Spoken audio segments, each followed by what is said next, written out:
Okay. All right. So here is the known world. And unlike many of the missions in this campaign, you guys are not headed out into the Western wilds. You're actually heading back towards the heart of civilization um, on this particular expedition. Here in the frontier town of Munhadir is where you have all ended up for one reason or another. And it was Naraya who found Layli the thief and Vlastimir the paladin. And I'm gonna just ask you, Eric, what was how was it that you encountered this thief and paladin? Where, and what sort of was your impulse to like gather these particular folks together? I think I've been going to the. It seems like I've been going to the truth market a lot, and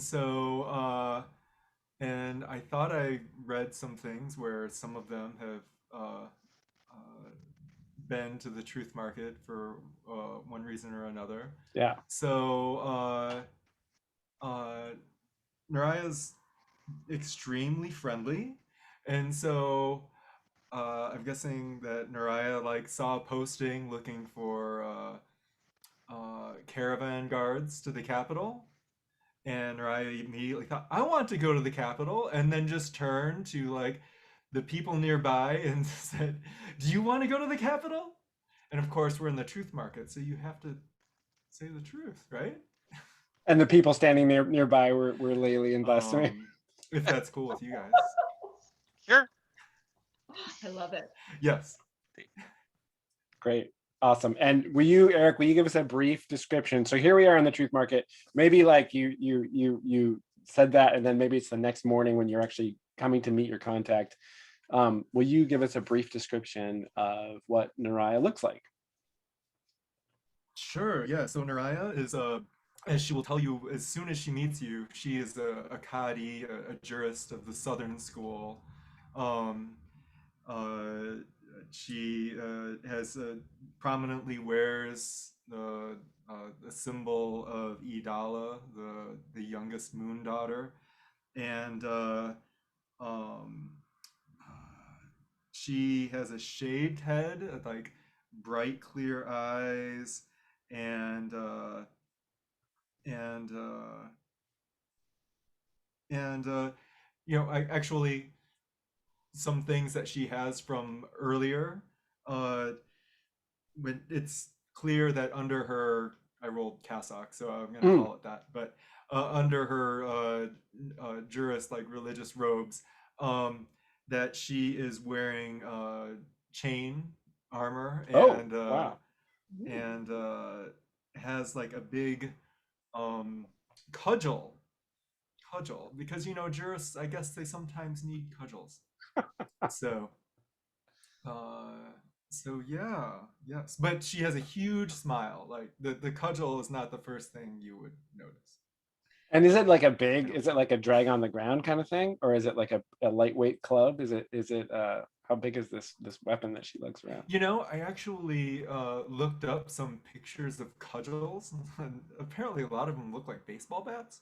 Um, so I'm actually kind of thinking of it as like a uh,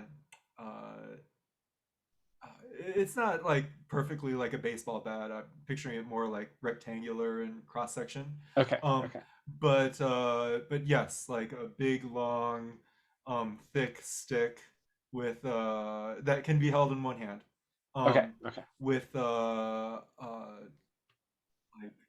moon carvings and lanterns and things like that. Okay, so the cudgel itself It's is like a sign of office. It's a sign that you're a jurist. Is that right? yes, well, in her mind, or I mean, in their mind at least, um, it is a sign of office. But Okay. Naraya's fallen on some disgrace, and so what Naraya believes is completely, in line with her dreams of being a jurist might not completely comport with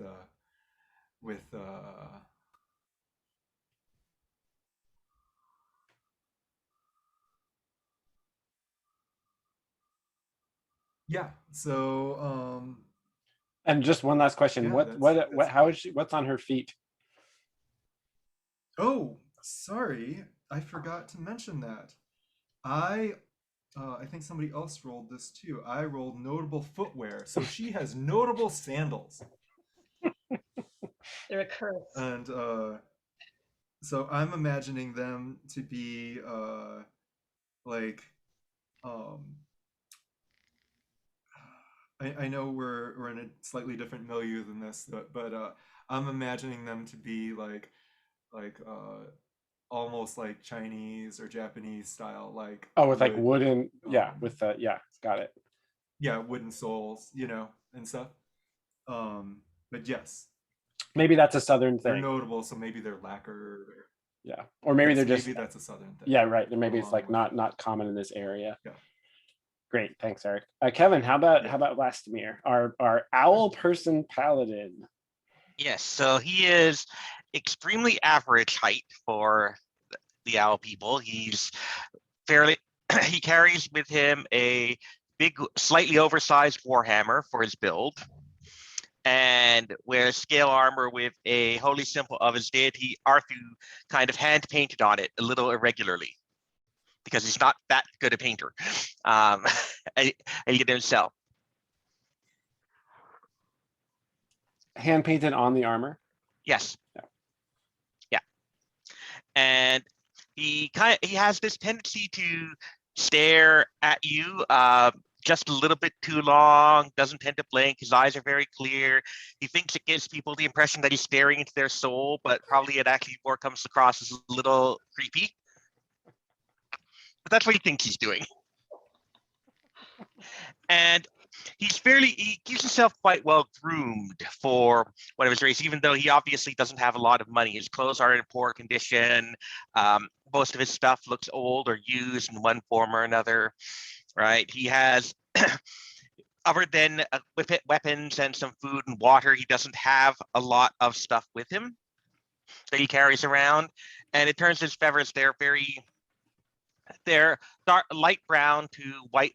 They're white at the tips, which is where his family name comes from. Got it. Cool.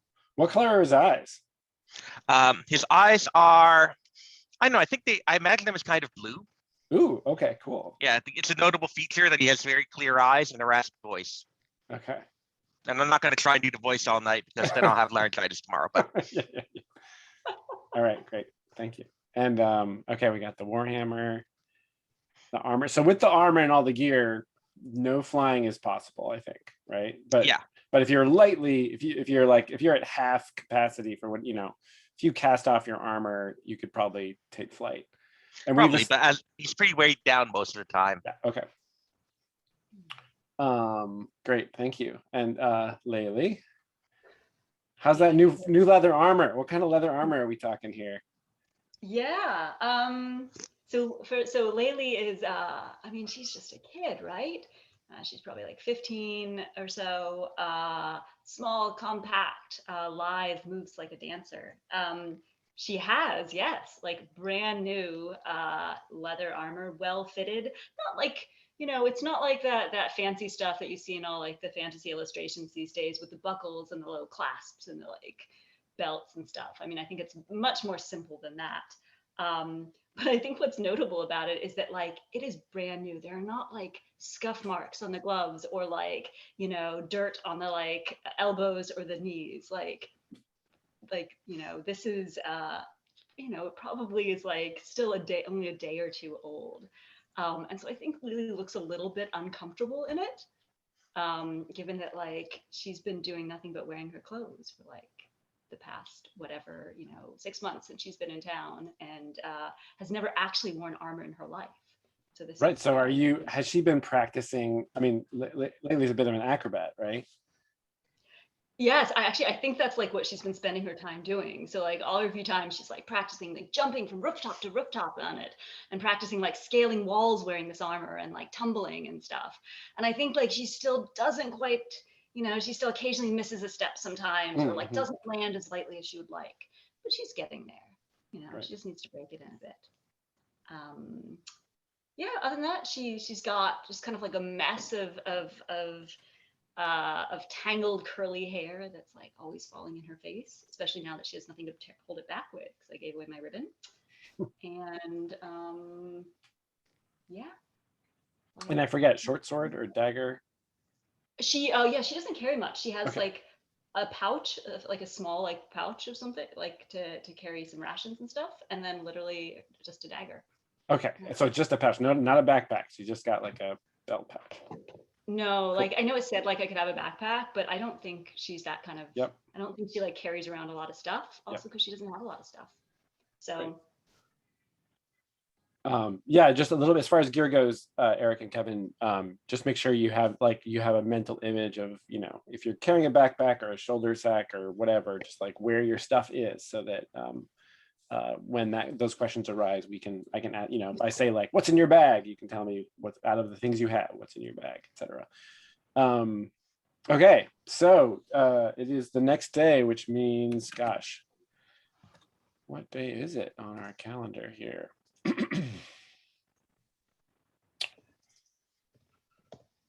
It is the 25th day of Frostwane, which is the month of early spring. Looks like Iadala is waning. Well, that's right. Naraya had that whole interaction with those street performers, right? Yes. Yeah, and their performance yes. is like tomorrow, but Naraya's not going to be around for that. Yes, she was going to be the dark side of the moon behind that performance, but alas. Next time. Yeah, Yes. just give them a little space, and it'll all work out. So you're at the arrive at the Truth Market that morning on the 25th of Frostwane. Oh, and Kevin, would you roll 2d6 right off the bat here to see what the weather is like today? I got a 7. Okay. It is a pleasant spring morning. There was like a light rain last night, so the tiles, the cobblestones of the Truth Market are still a little damp. There's chickens running around. There's kids hawking wares. It's bustling. And Naraya, the contact that you made with Thamira Al-Kel, when you you read this posting, you went to meet this person, and then she said just to come back today with the other people that you've gathered. Mm-hmm. And she asked you to meet her at it'd be the north end of the square. And she's a very tall woman, very recognizable at a distance. This is what Thamira looks like. So the three of you meet, and so Naraya knows where Thamira, spots the white headcloth at the north end of the square, and then meets Layli and Vlastimir. Is there anything that Naraya wants to do or say before you go talk to this overseer? So you guys would hear Naraya first, because Naraya, she can't help but whistle as she's going because she's so excited about this. But then she, for a moment, decides that that's unbecoming of a jurist and stops. And then she subconsciously starts whistling again. And when she sees you, she's just happy that you guys actually showed up.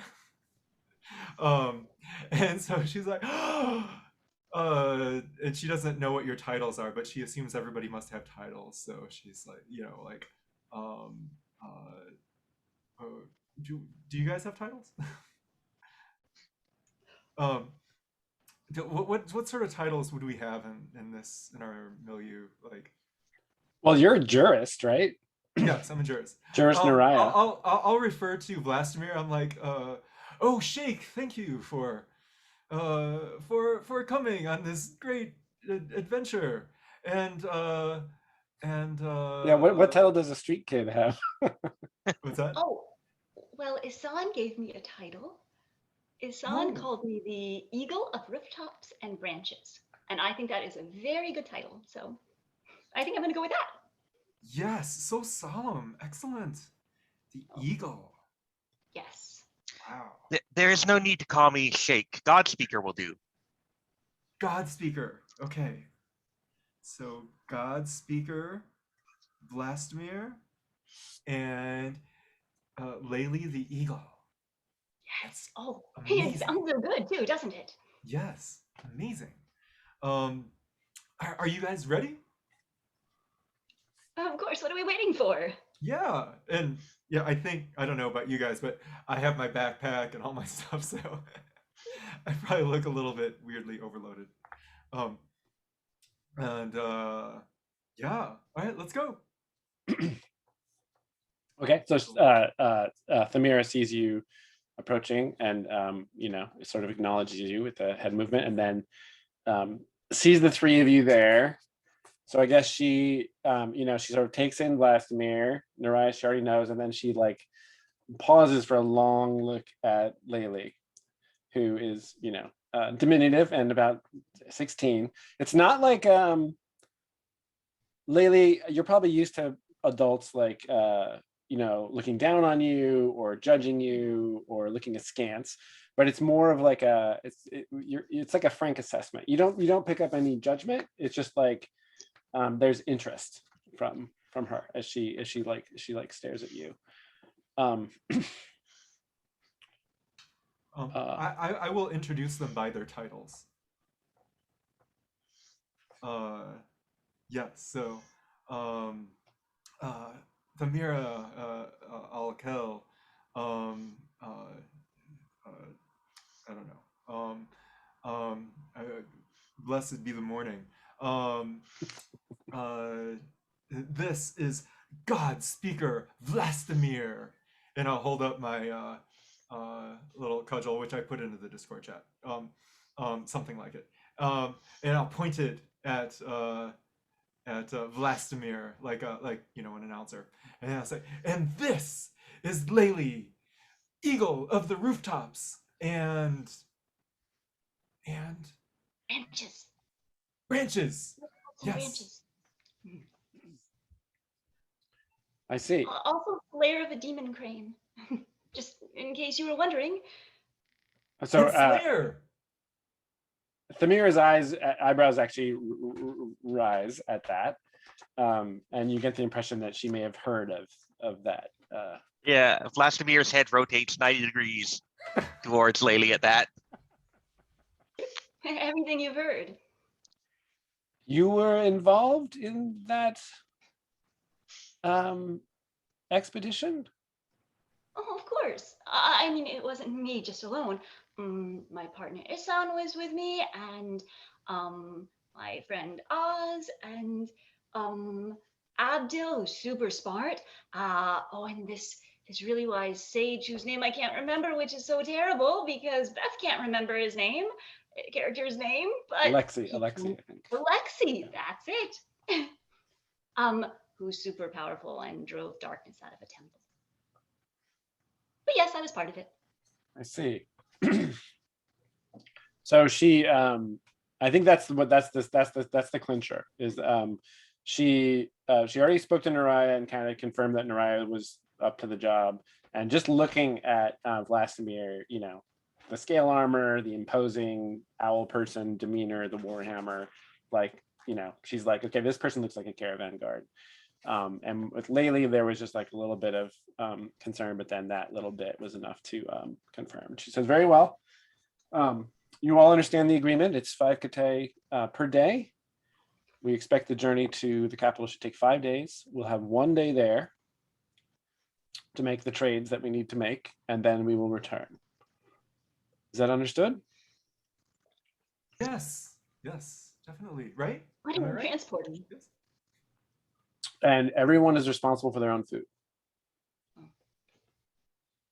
Oh, yes. Oh, sure. Of course, I will be back. Are there any final arrangements you need to make before we leave town? I mean, I'd like to know what you're transporting, because, well, depending on what you're transporting, it could be riskier or not. So it's better to be sure what we're carrying. Oh, this should not be a risky journey. We are bringing barley beer from a nearby farm and brewery to the capital. The beer in this area is valued there. It will not pose much of a tempting target for anyone that for any brigands that may work the roads. It will be a humble trade mission. Oh, Just beer. I guess that's okay.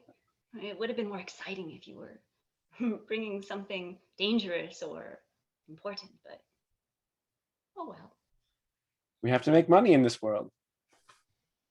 If you have no other arrangements to make, we will now leave town and meet my master, Sitara. Oh, Yes, Naraya. Yo, maybe we should speak for a second. Can you give us just a moment? Certainly, yes. I'll be at the opposite end of the square. Okay. I don't know what our term for this, but Naraya calls a huddle. I have 1 day of food. I gave the rest away to some Alfiran beggars. Did you really give away all that? How many rations did you start with? No, I gave away 1. I only rolled 2. Okay. The rations you roll when you start are just what a day's worth, right? For each one, not. That's right. Yeah, the die you roll at the beginning is just that's right. It's the number of days okay. you have. Yep. I also need food. So I have 1 silver or 1 katai. I will happily, as a jurist of the Southern School, I will happily fulfill any debt to you as once we get paid. But do any of you have any extra? Yes, I have some silver. Some silver? I have 14 silver left, so. Yeah, so Oh 4 my. silver will get you a week's worth of rations. Yes. I mean, if you don't have any money to pay for rations, and I mean, if what's your character's name? Vlastimir. Vlastimir. Forgot to buy some. I think we should just make her pay for them. Here, you want me to ask? I mean, come on. What's she going to say? No? I mean, she's already lined us up as guards and everything. I'll go ask. Okay. All right. Oh, so I go back and, oh, excuse me. Yes. Hi. So it occurs to me that when you said that, well, we'd be responsible for our own food and rations, I'm pretty sure that's not really the standard rate. You see, the last expedition I went on, well, they covered the price of our rations. In fact, we were supplied with them. That was a much more dangerous trip than this one. So, well, I think that really, given the high quality guards that you're getting here, and given the market rates, that you probably should just, supply us with food. My child, we are on the frontier. There is no such thing as a standard rate. And as far as the quality of these guards go, I have yet to see you do your job. So there's no, it's an open question, and you can consider the first day of this journey to be a test in that regard. However, but go ahead and roll to negotiate to see if you'll concede something. Yes, and I will add, well, and also we're here, and I know you want to get on the road, so it would be a shame if you had to find new guards all over again, wouldn't it? So that would be intelligence or charisma. Which one are you doing? Are you using reason? That sounded pretty easy, but also if you're I think that's intelligence. Okay. Not charisma. It's the same either way. So that is a 7 + 1 is 8. An 8, okay. They'll do it, but only if you concede something meaningful in return. Tell me, on this journey to the forest that you undertook, or claim to have undertook. What else did you bring back besides that demon crane's head? Oh, well, I can tell you that the bird that we slew, it wore these funny bangles, bracelets around its legs, and so when we slayed them, when we took those bracelets from him, they were really pretty. Do you have Uh, them on you? Oh no, I mean, like any one, we would have sold them. Do I'm you sure have that we got- anything that you so you guys are you're standing in the truth market right now, and that's true, you got rid of those bracelets, I right? know. Yeah. Do you have anything on you from that journey that you could show me? Oh, yes, actually, and I fumble around in my bag and I pull out some silver because I fished silver out of the bottom of that pond with the crocodiles. I say, see this? This has been sitting at the bottom of a pond with tiny little silver crocodiles for time immemorium. And my partner Isan and I, we swam down to the bottom and we fished it out. Those look Pretty like neat. those were coins minted at the Capitol within the past several years. Well, it was a dead adventure in the pond. The pond had been there for time immemorium. Very well, very well. Tonight, we will provide you with food. After that, we'll see how you do, and if your performance is satisfactory, I will talk to my master and we'll see if other arrangements can be made. But tonight, I will see that you have your porridge. I think it's a very fair year. Thank you very much. I go back and tell everyone. That was easy. They're gonna supply us with food for the length of the caravan? Well, tonight for sure. And if we don't mess up, then for the rest of it. So we can't mess up this first day. That sounds simple. Sounds like a Well, great we're deal going you got to. there.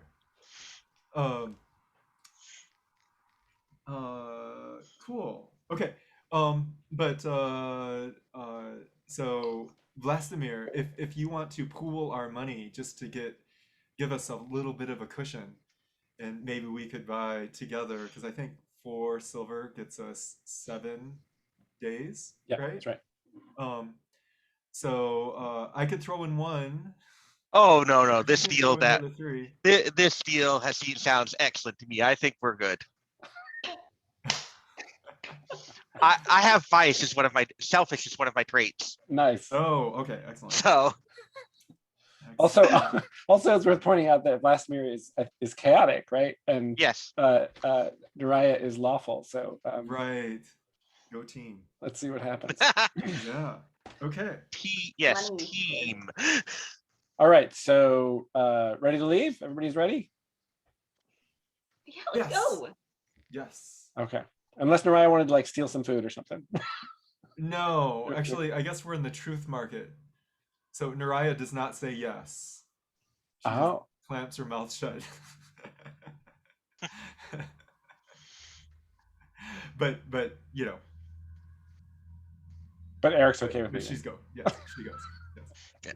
So and Vladimir's thinking, he's like, I have 4 days worth of food. It's a 5-day trip. I'm good. We're guaranteed tonight. All right. Okay, so you leave through the cradle gate and hike for several hours with Thamir in the lead through the Fortress Ridge, which is the area surrounding town. It looks similar to this. The grass is there's grass in the lowlands as you get down towards the river. It's quite lush in the springtime. And right outside Moonhadir, there's plenty of travelers coming and going from the town. And then the further you get out along the eastern road, the more sparse the travelers are. And then after a couple of hours, you descend along the winding river to there's all kinds of croplands along the river. This is one of the more fertile areas. the cities further east import a lot of their a lot of fermented and preserved foodstuffs from here, but most of the barley and grain farms down here supply Moonhadir itself. Like this is the area that Moonhadir gets most of its food from. And after about a 3-hour hike down this road, so it's like late morning, and you Samira said, "Oh yeah, so there's a 3-hour journey there. Does anybody want to have any interaction with anybody else?" Whenever there's a sort of leg of a journey, you have the opportunity to keep company with anybody in the group that you're traveling with. So if anyone feels so moved, and to keep company, you either ask someone a question or tell somebody a story. Those are the two ways that you can keep company. So that opportunity is here for this first leg. If anybody wants to take it, Anybody game? and if not, we'll just move along. If nobody else has anything, I'm gonna say Naraya is kind of curious about this God Speaker title, and so Naraya might sidle up to the owl person and say, "So, God Speaker, that's interesting." Yeah, so now you've given Vladimir the opportunity to talk about himself. Yes, I speak for Arthu. Arthu. I bring his message of freedom to this city, of independence from its foreign rulers. Independence? Yes. Arthu wishes all peoples to be free, to take what is rightfully theirs. Yes, you mean free from injustice, right? So that there's a a strong, gentle hand to provide and to protect them. Free from foreign interference, yes. Foreign interference. Mariah, sorry, this will be pause here and then roll. You're going to roll to keep company, which you guys don't have any bonds yet. So you're going to roll 2d6, and it's just a straight up roll with no modifier. Right. Do we both do that, or just the person who initiated the conversation? Okay. Oh wow! I rolled a 12. Okay, I awesome. never roll like that. Sorry. So the exchange goes well.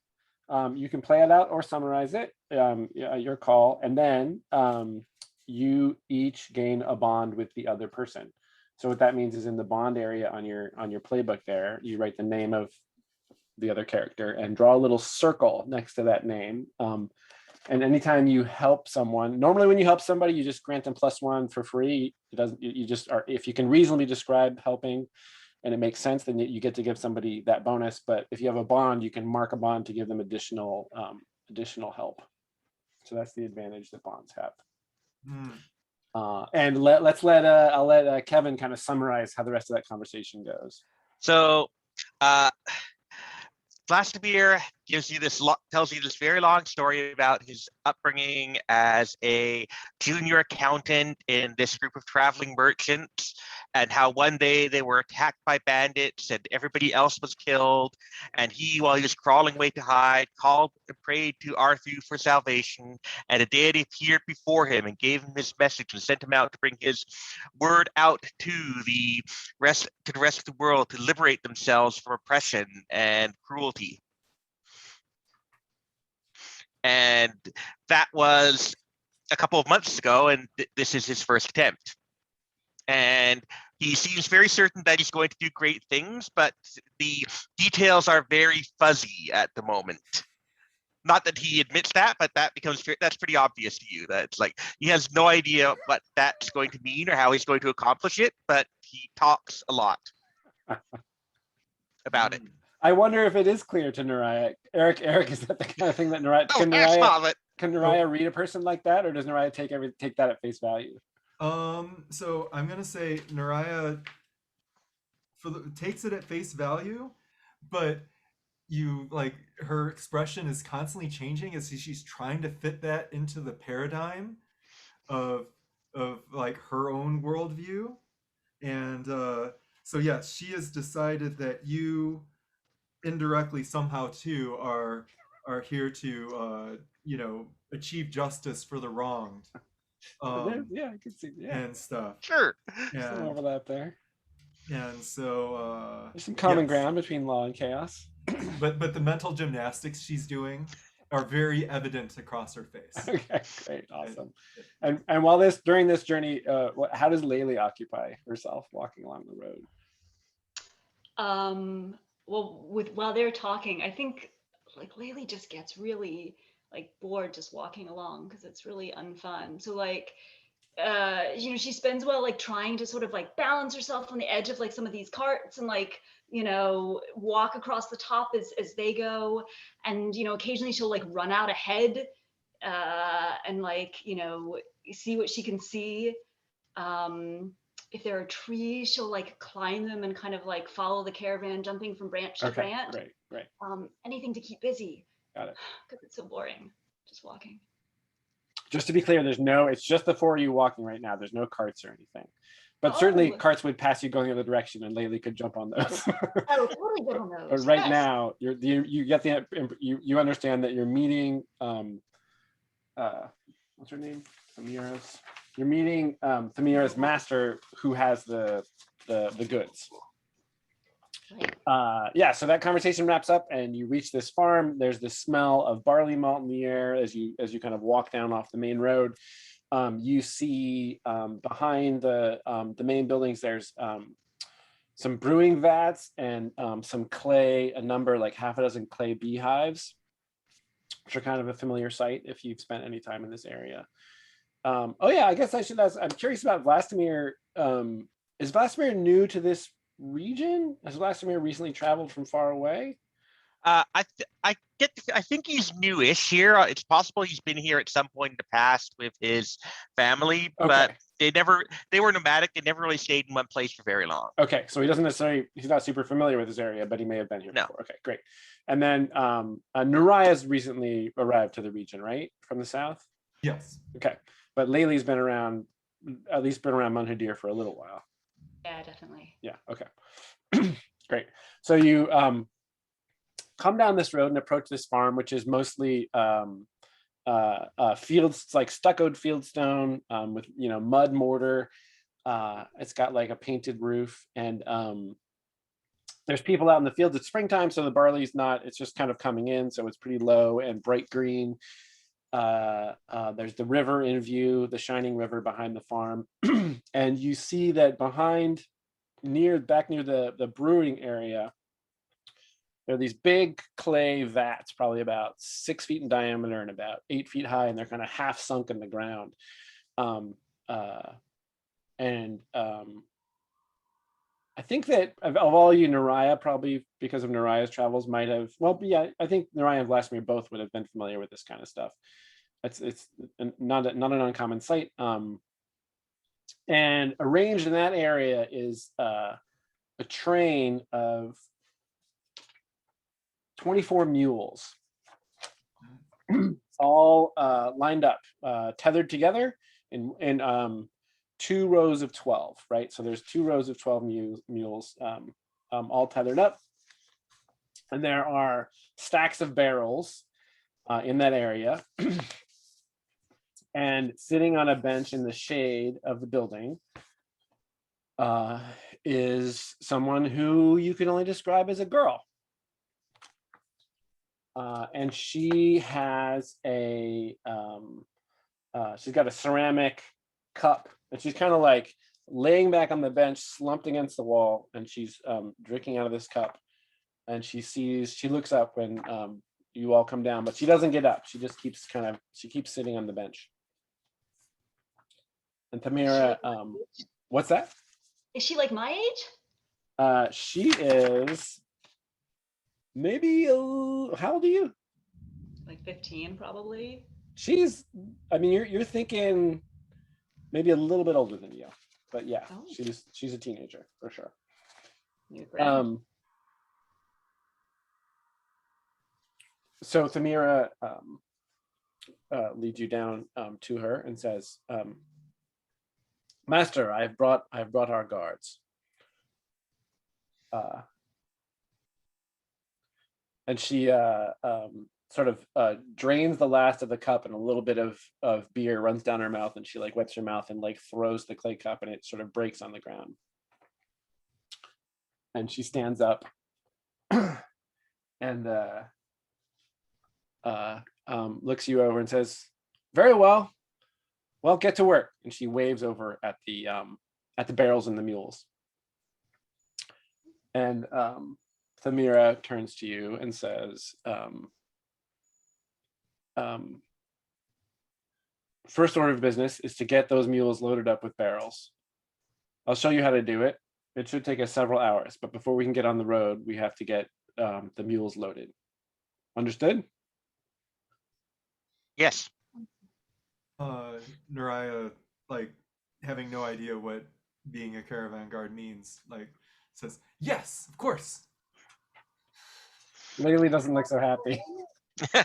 Yeah, Vlastimir, I think Going. being since he was from family traveling merchants, I think he's probably fairly used to this kind of thing. It's like, Yeah. So he starts getting to work. Yeah, great. Let's be quick about it so we can get on the road.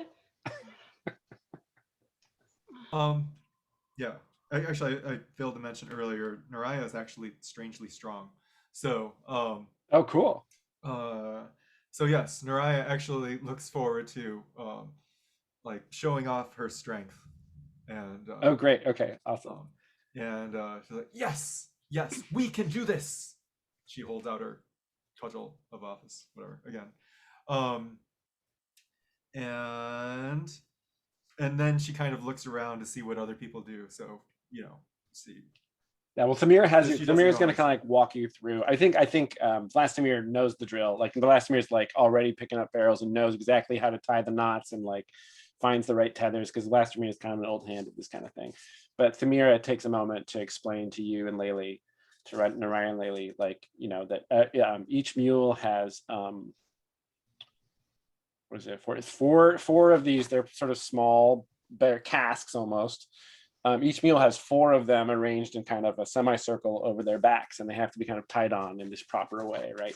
And looking at Vlastimir can just do it, pretty quick. It takes time, but he can do it. He does it very assuredly and pretty quickly. Thamira explains it all to you, and also explains to Laylee that we're not leaving today. We're leaving tomorrow morning. This is going to take you several hours. We're going to spend the night here at this farm. Oh. I will put a hand on Laylee's shoulder, and like when you look back, Naraya has a big smile and says, we'll probably do better if we do this as a team. Why don't I hold the barrels, and you look like you have very skillful fingers. You can help with the knots. Yeah, I can tie knots. Okay. I just thought that, that this was going to be like on the road, seeing things, not tying knots and barrels at a farm. But fine. Okay. Awesome. Okay, so in that case, each of you makes a saving throw with Constitution, because this is long, hard work, long physical work. So each of you is going to make a saving throw with Constitution. And Eric, and so Laylee and Naraya, you can take an extra +1 because you're assisting each other with that. Okay. Okay. All right. And then that did not go so well. Vlastimir's overconfidence. Yeah, what'd you get? I got a 4. And do you have a Constitution modifier? I do not. Okay. So in that case, you take, so first of all, mark Constitution. So if you look at your sheet above the Constitution, there's those little bubbles, just mark the first one of those. And when you mark all of those, your maximum Constitution will increase. So you've exhausted yourself, but you're building up your endurance as you did so. And roll 1d6, and that's the amount of damage to your Constitution that you take. Oh, harsh. 2 points. Ouch. Okay. Yeah, so in the current Constitution box, make your adjusted Constitution there. So what does that bring you down to, just out of curiosity? 8. Okay. Yeah, so 8, yeah. That's a -1 temporarily for now. You're definitely on the tired side. You've wiped yourself out. Maybe it's like you did half of the whole train, right? Like, but whatever it is, yes, I clearly overexerted myself. Yeah. Okay, how about Laylee and Naraya? What'd Laylee get? A 7. A 7. Okay. So you take 1d4 constitution damage. Sure. And Nariah? I actually One. rolled an 11, adding the +1. Nice. That strength came in handy. You take 1 point of constitution damage. 1. Okay. So it's like sweat, the sun actually, comes out, and this is all outside. There's no shade. It's hot. And almost the entire time, Sitara is sitting on this bench in the shade, drinking barley beer, watching you guys. Thamira is helping. Thamira is right in there with you, helping get everything tied up and together. But Sitara, she gets up and goes away and does some other stuff for a little while, but then she kind of comes back and slumps there. Doesn't exactly seem sullen, but like not happy, I guess is what I would say. Hey, when Tamara is not like looking or something, can I fuck off and like sit down next to Sitara and say hi? Sure. Well, I mean, I think there's probably a break. You want to do it during a break? Or are you sort of gonna actually take a like illicitly take a break from work? I mean, I think like Laylee would be like to Nariah, oh, I just have to do something. Maybe you can finish this one.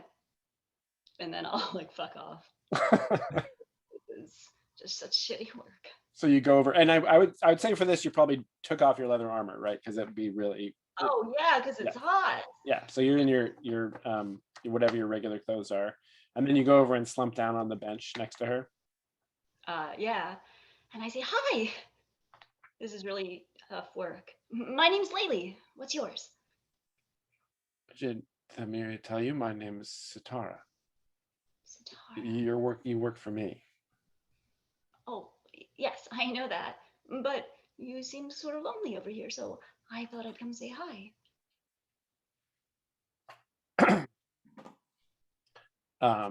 That clearly makes her uncomfortable. Like she's not prepared for a kind of warm approach, and just kind of like stares into her cup for a second and looks over at you, and then kind of like turns half away and says, she doesn't say anything. She just kind of raises her cup and like drains the rest of that one and throws it against the ground, and you see there's like a pile of broken pottery over there. Gosh, breaking cups, is that sort of your hobby? There must be something better to do around here for fun than just breaking cups. What do you do for fun? For fun? Well, yeah, I mean, when you're not working. What would you say you're trying to get? Are you just, well, yeah, what's Laylee's goal here? Like get on her good side. Okay. So maybe like one, so maybe we're not doing such shitty work, and two, maybe who knows, maybe we like paid extra, maybe we make sure we get our food. Remember, like I'm trying to make sure we get food for the rest of the trip. Just trying to get us in there. Just trying to get on the good side. Okay, great. Why don't you make a saving throw with charisma? Yeah. And what this does is if you do well here, then that gets you into the territory where you could actually do something like keep company with her. But right now she's like, that would be lovely. There's a wall up, but this might get you a little closer. I'm getting us our rations, boys. Whoops, and I dropped a dice. Let me grab another d6.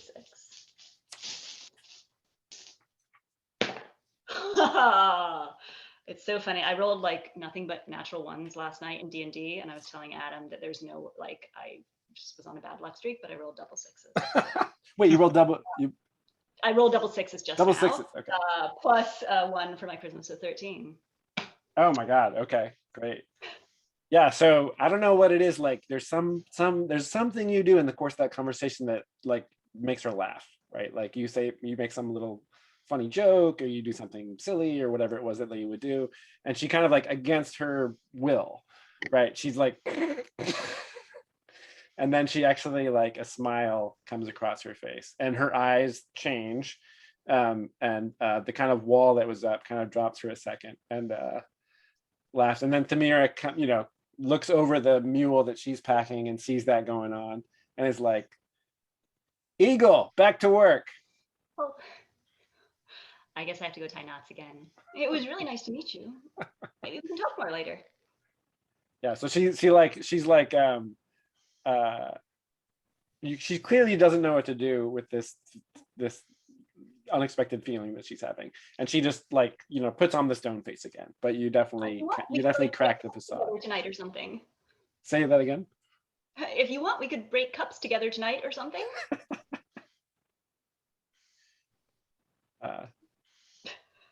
Maybe so. And then we can cut to the fire, actually. So the rest of that day goes. People are sweaty and covered in dust. What does Vlastimir do, like, as a kind of, after such a backbreaking day, what does Vlastimir do to, like, relax or take care of himself? Well, what he's going to do is he kind of, after it all goes down, we're close to the river, right? Yes, very close. And the river is reasonably clean. Yeah. So he actually kind of spends about an hour cleaning off his feathers, getting all the dust out of them, trying to make them all, look proper and appropriate. And he just sort of quietly does that by himself for a while, making sure all of his feathers are properly, primped out and looking good. And like down at the water. Yes. Oh, great. Love it. So it takes the armor off and goes down and like, so well, I would imagine he took the armor off while he was doing all the heavy lifting. Oh, sure. Right. Of course. Because we're not under attack. But yes, he goes down there, takes the shirt off or whatever it is that Boom will wear. And he's cleaning off the feathers, getting them properly positioned in place, getting, shaking out dust out of them. Right. I think a couple of the workers out in the field, like, stop, and talk to each other at point, because it's an unusual sight to see a Booma in their territory, especially one like down at the river. So there's a little bit, definitely some attention thrown that way. And how about Naraya? How does Naraya? Naraya, did you say there were other workers? There's this is like a fully staffed farm, and you get the impression at this point that Sitara actually owns this farm. Got it. But doesn't live here. That's the other thing, is that Sitara's home is somewhere else. This is just one of her holdings. Sure. Yeah, so there's other workers there. So I guess it depends, because if Layli's available, Naraya has like a very important question for Layli. But if Layli's off with Sitara, then Naraya will instead see if she can chat up some of the workers about Idala and how great the youngest moon daughter is, and how, like, she's the protector of contracts, so we don't get overworked, and so we're not wronged, I think there's enough time in there for you to do one of those two things. You could have a chat with Layli, or you could proselytize. So I think Beth, I think you probably want to like have your scene with Sitara, right? I mean, there's many hours in this afternoon, so if you wanted to just have a little chat, that would be fine. Easy. But your call, Eric. Sure. Okay, you know what? I'm gonna talk to the PC. So Layli. Oh, huh? You're so good at this. With the knots and all that stuff, and the eagling on the roofs and the branches. I can tell. Do you know anything about making puppets? That's a strange question. I need to learn how to make puppets so I can make things right. Oh, well, I can honestly say that I've never made a puppet. I've seen puppets, and well, back home I've danced in shows where there have been puppets, but ooh, so you know puppets. Making them seems like you want to hire an artist or some kind of craftsman or something. Well, are you a puppeteer? I have an opportunity to maybe spread the love of the youngest moon daughter through puppets. Oh. And that's really exciting. I did a horrible job the first time, and Oh, it was a great injustice to the street performers that I said I could help, and so I want to make it up to them. Could you describe them, and I'll try to draw because I have a writing kit. Um, uh, I'll try to draw what you remember, and you can tell me if that's what a good puppet looks like. I mean, sure, I can tell you what a puppet looks like if that's what you want. Okay. And I will proceed to describe you know, uh, like a puppet I remember from like a dance that's, has it's like a representation of some sort of like large cat with like lanky arms, each of them controlled by these like long poles, and like the Ooh, head worn poles. by the performer. And Poles. how I didn't like, put any poles in. Maybe that was the well, you problem. need poles because you have to be able to control the legs of the animal, right? Like animals can't walk by themselves, or puppets can't walk by themselves, Right. Or fly. This one had wings. or fly. Yeah, Yeah. it's important. Yeah. Yeah. Poles. I'll remember that. Thank you so much. I'm glad I could help. It's sort of weird, but I'm glad I can help. Eric, did you want to roll to keep company with Laylee? Sure. Yeah. So if you look down, you see like a picture of a bird with like these big poles coming out of it. Um, that one was not as high. So I rolled a 5. Okay. Ouch. So you get an experience point. Okay. But the conversation does not go great in the end. I don't know maybe it was too weird for Laylee, but Beth, you get to decide. Before Naraya can keep company with you again, what does Naraya have to do? Do you just need some space? Is there something poor Naraya, every time Naraya tries to interact with people on the Discord, it always ends up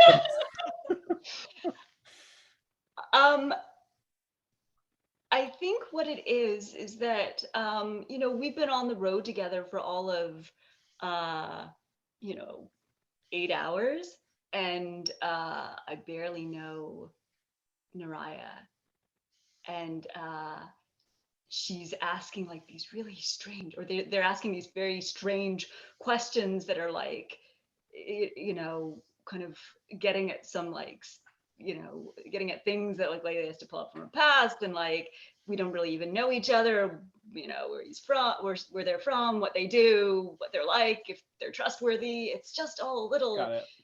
weird and awkward, and maybe we need to get to know each other better before we can talk about making puppets. Right. And that's sort of that's like an out of character thing, so that Eric knows now, for Naraya to make that, approach again, then that get to know each other better through action, through seeing each other do or just less conversation about your background. I think that I think it's that there's just there's not, they don't, she doesn't trust him yet. Okay. There's, Okay. It's a little too much. It's a really professional relationship right now, and we're getting into some weird stuff. Okay. Great. How about that? Okay, so cut to the fire. Everybody around the fire. Thamira has distributed bowls of barley porridge flavored with honey for you all, so nobody has to mark a ration tonight. And we're gonna roll to pass the night unless anybody had anything else they wanted to do before bedtime. Do I think I can keep company with a girl whose name I can't remember now because I'm terrible? Yeah, you can try to chat her up, Sitara. I would like to, because I want to make sure that we get rations for the rest of our trip. Okay, so this is the goal of the conversation. So that's a negotiate versus right. You can negotiate, which it can be the form of a totally casual conversation, or if you keep company, you're building up bonds with the person. So one of those two things. I mean, I think I want to be more practical and tactical about this, so I'm sort of leaning towards the latter. But I'm gonna get there via so I'm gonna negotiate with charisma here. I'm gonna get there via kind of let's be friends, because she's my age. She seems bored. Yeah. In fact, what I'm gonna do is I'm gonna pull her away from the fire, And I'm gonna say, have you ever climbed anything before? I mean, not since I was a little kid. Well, you're missing out. Come on. Besides, throwing cups from the roof is far better Oh than my throwing god. cups Oh from a my god. bench. Yeah. All right. She's And totally I'm gonna down like for it. help her climb up onto like one of the roofs of the farmhouses and stuff. And like we will have some time like throwing things off the roof. Great. Love it.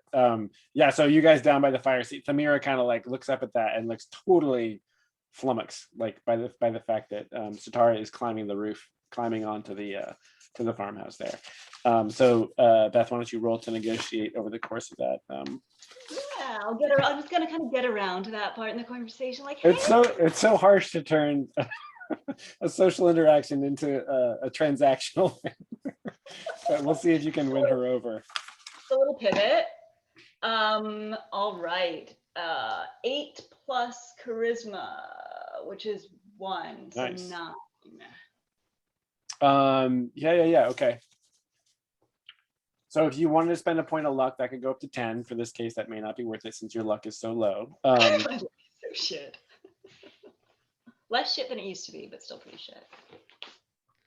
No, I will eat the like making a what is it? It's like I have to like make a concession or something. I will eat that.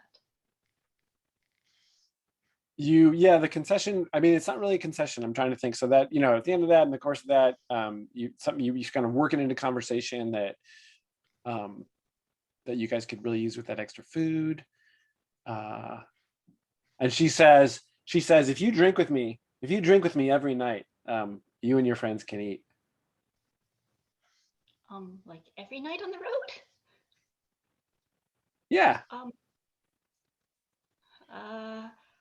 Well, I'll have to talk to my friends, but sure. I guess so. That could be fun, right?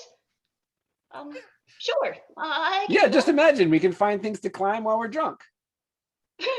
I've never climbed anything while I was drunk, but sure, that sounds like it could be fun. All right. I'm sure that the others will say yes too. Great. And then we can cut to the next morning, unless anybody else had anything they wanted to do. Oh, that's gonna go swimmingly.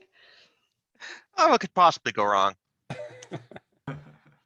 I'll ask Kevin to roll 2d6 for passing the night. All right. 8. Okay. Everyone gets restful sleep. Those who ate and drank the night before can choose one of the following benefits. You heal hit points and/or ability points, excluding luck, equal to your recovery. So on the front of your character sheet, you have a recovery trait there. And you can either get back that much of this constitution that you just ended up burning, or take +1 forward to the first roll of the next leg of your journey. I think I'm gonna do some well, I don't. My recover. So, is there a minimum recovery? Because I just realized mine is 0. Oh yeah, sorry. This minimum of 1. It's a minimum of 1. Yeah. I'm gonna You recover 1 round up. point of con then. Yeah. Great. Yeah. All right. Then the mules are all loaded up, and then the next morning, you guys are ready to go. Thamira is on foot with you, and Sitara has her own little pony that she has a dun-colored pony that she rides at the head of the whole train there. At this point, I think Vlastimir is like, I thought this was going to be a caravan, which usually means several merchants pooling their resources to travel in a large group in order to be safer.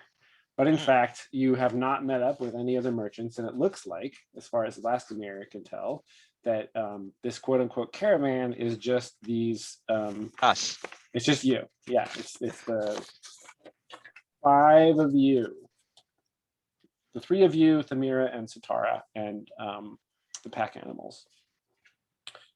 And off you go. I really hope we don't get attacked by bandits. We probably will. You know that that Idala will protect us. In fact, I'll bless uh, our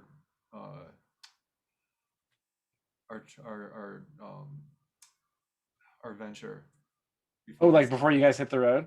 Yeah. What does that look like? Um, Naraya, like, it's like a relatively simple. I mean, I'm guessing that merchants do something to, like just wish for luck on like a journey or something like that. Kevin, you got Um, any ideas what merchants do to ask for benefit since you've had the Uh, experience?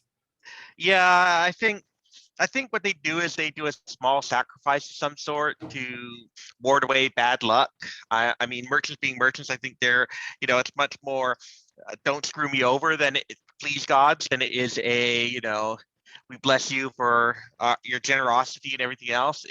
But yeah, I think they're probably some kind of small sacrifice to appropriate bad spirits and keep them away from our caravan.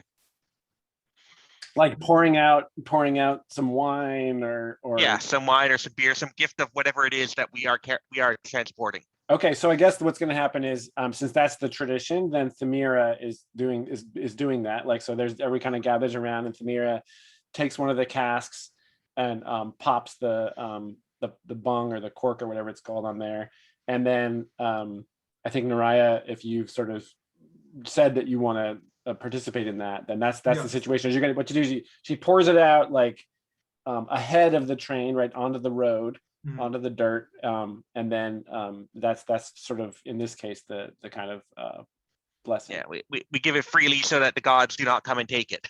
Right. Yes. Yeah. Perfect. And so Naraya, like her everything, the way she tells it or says it is it's very much like referencing the Moon Daughters and Idala specifically, bless this venture and keep wrongdoers um, uh, uh, from our path and and and and she eventually somebody probably has to tap on her shoulder uh, to say it's time to go. You know. Yeah, I feel for Blastamil, it's much more of a, with Arthur, it's like, here's your cut up front, here's the half of your cut up front, and you get the other half when we make it there safely, kind of ritual. Sure. Great. And then you guys hit the road. Hey, Finally on the road, Lily. Oh my God, it's taking I forever. know, I've been waiting so long. Oh, and then on that note, Beth, will you roll 2d6 to see how if the weather holds? Yes, I will.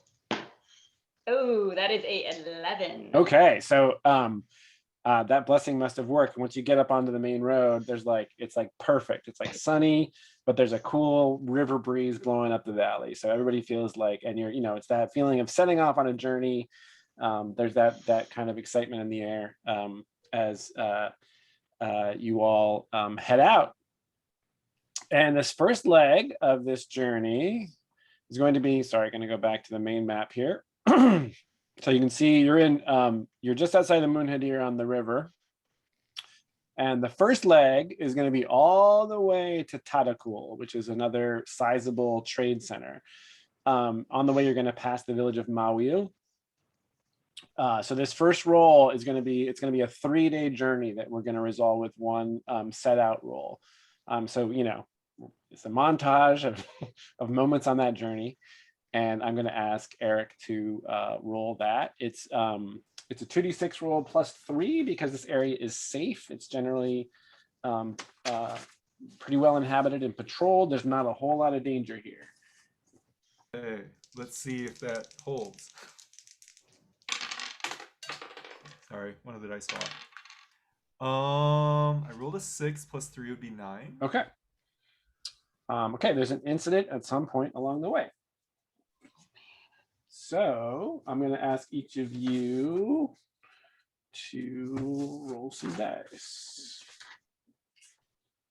Kevin, would you roll a d12, please? Certainly. a 6. Okay, and then Beth, would you roll the d6? 5. Okay. Oh boy. Okay. And let's see. So so the first day, oh, this is interesting. Okay, so this is what's going to happen. This is basically what the road looks like between here and Tadakol. We pass through the village. At the end of the first day, you actually reach the village of Mawil, and it's right on the river. It's there's water wheels and grinding stones, and the air smells of baked bread. There's these beehive-shaped ovens all around the village, and so the smell of baking bread. I think Sitara's in a good mood, so she actually, that evening, like buys everybody the local fare, and everybody has a nice meal together. Sitara is actually going to stay in the village, and everybody else camps outside. So she's taking care of food for that first night at least, but of course Layli has to drink with her. I'm going to have you make one roll for these 3 days in terms of how this how this barley wine has potentially negatively barley beer has potentially negatively affected you. The notable thing about this village is in the center there's a clay statue of Umalma, the goddess of life, fate, and rain, freshly painted blue with offerings of spring wildflowers and clay bowls full of water kind of all around her. So that's, you guys eat just off that main square, and with Thamira and Sitara, and so that all passes on eventfully, and it really is, it's like great first day of a journey. Sitara and Layli end up drinking and climbing on rooftops, I guess, or anything, any other color you want to add in there. I think we not only climb on rooftops, but we like throw things at that statue in the center of town that you were just mentioning. Oh, like from right, the goal is to try to get land like a cup on his head. Yeah. Or on her head, I don't know. Right, and there's like whoever the attendant priest is like nearby, and the cup like shatters on its head, and he turns and looks, and you guys are like ducking down. Right. Yeah. And there's giggling, and yeah. So let's have you roll right now for basically it's going to be before the incident happens. There's 2 nights of the first 2 days of travel will have passed. So for those 2 nights, let's see how if all this drinking negatively affected you. So make a saving throw with Constitution. It was totally worth it. 4 + 2 is 6 + 0 con. So you get to mark Constitution. So don't forget to do that. You'll toughen up eventually. And yeah, I think the negative effects here is you're going to take 1d6 ability damage, and you get to spread that. I think you get to put that wherever you want, actually, across all of your stats. So you could, it could negatively impact any of your stats. But so roll a d6 and absorb that much. Okay. I rolled a 4. Okay.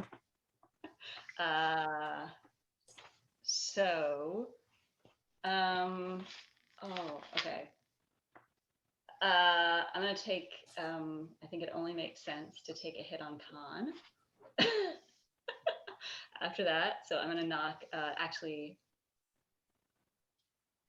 gonna knock 2 off con. I'm gonna knock 1 off luck because that seems fitting.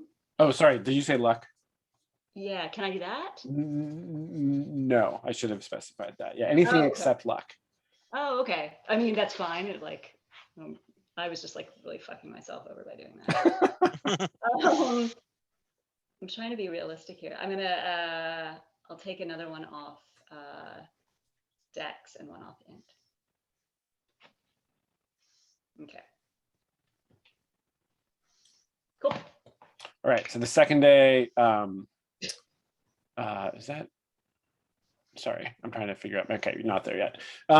Yeah, so you pass through that village. Second day goes perfectly fine. You spend that night. Same kind of. At this point, you're camping out in this kind of area. There's like open fields and you have a little fire. So we same deal. Like you guys are out climbing trees and drinking some more beer. I think at this point you've actually gone through one of the casks that was one of your trade goods. Yep. And then on the third day, Eric, would you roll for the weather on the third day? Sure. It's 2d6. 6. Okay, so pouring spring rain, muddy road. You wake up to that, right? You're all camped out. It was a great night, and you wake up and it's like kind of dismal. But you're all used to sleeping out in the country, so it's not necessarily like a great hardship. Everybody packs up their stuff and hits the road. And I think between Naraya and Vladimir, one of you is probably at the head of the train and one of you is probably at the rear, because you two are the most well-armed of the guards, right? So who would like to be at the front? I guess Vladimir will. He likes keeping an eye out for things. Okay. All right, his owl eyes, right? Yes. Be the lead there. Right. Yeah, so Vladimir's in the lead. It's like you can't really even tell what time of day it is because it's so overcast and the rain's coming down. But you're guessing it's like late afternoon. You've been on the road for a couple hours, and through the rain, you hear this, but like really loud, coming from ahead and off to the left. Like the rain is affecting visibility, but you hear this very strange kind of ululating cry from ahead to the left. And I think because Vladimir's at the front, Vladimir's the only one that really hears it. All right. Do I have any idea what it could be? Is it like anything I've heard before? Interesting. You have traveled in this area before. I think you can you could totally establish that you've heard this before. All right. I'll give that a shot. That is an intelligence roll. Okay. Well, I rolled a 7, so I'm pretty sure. Yeah. I think it sounds like a call from some of the locals, some that they use as kind of a battle cry. I might not be right about that, but I'm pretty sure that's what it is. Vladimir is sure about that, even if he might not be entirely correct. Okay. So he's going to call a halt and warn the people further back in the train that. So holds up. Thamira halts the train. Layli and Naraya. Yeah, what do you guys do? And I repeat the noise to them as best I can, but more quietly. What is? Yeah, Naraya will call up to Layli, who I'm guessing is in the middle with Satara and the others. I mean, that sounds like monkey ululation, right? 8 What's going noises. on? Do you want me to go take a look? Maybe you should go take a look. That's what I said. Yes, you're a scout. You're a good scout, aren't you? Yes, I'm a very good scout. I'll be I right think you back. should scout ahead. I Okay. gesture in the direction it came from and say the noise was that way. Okay. All right, don't go anywhere. I'll be right back. And I think Layli's sort of like I think she's been like laying down on like the cart, like hungover. I think that she like drags herself up, and I'm going to. So these are mostly plains. Is this like grass tall enough that I think I can sort of? Layli could like, if Layli was like crouched and kind of, like Photograph. Layli could like make, you're small enough where you could pretty much be down in the cover. Yeah. So you want to make like a stealthy approach? Yeah, I want to just try to, I don't want to I don't want this thing to know I'm here. So I think that's a move silently roll. That's what I'm thinking. Yeah, sound good. Let's not fuck this one up. Oh, and I did not fuck that one up with a 12. Plus Oh, 2 fantastic. is yes, 14. Okay, so wow, 14. Wow. So you get where you wanted to go, and you take +1 forward against anyone who failed to notice you, Great. which is pretty much everyone. So what you guys see is Laylee just like disappears into the grass. And you know, there's no sign of her at all. And as you're like peering ahead, you can see the grass and you're like looking for grass to move. And maybe you see a little bit move there. Maybe it's the wind. You don't know, but Laylee's gone.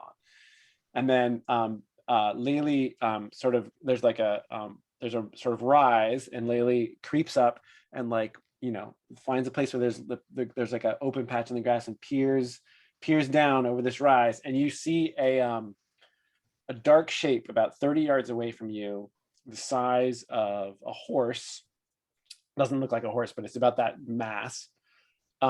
It's standing on what it looks like is a giant,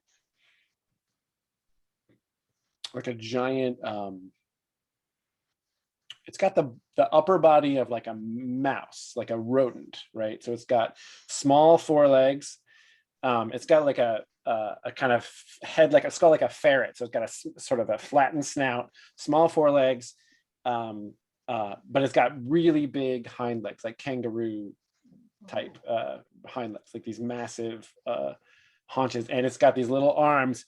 And when you get to the top, it's like crouched down in the grass. From your vantage point, you see it crouched down as low as it can get, so the grass is just about even with the top of it. And you see off to the right,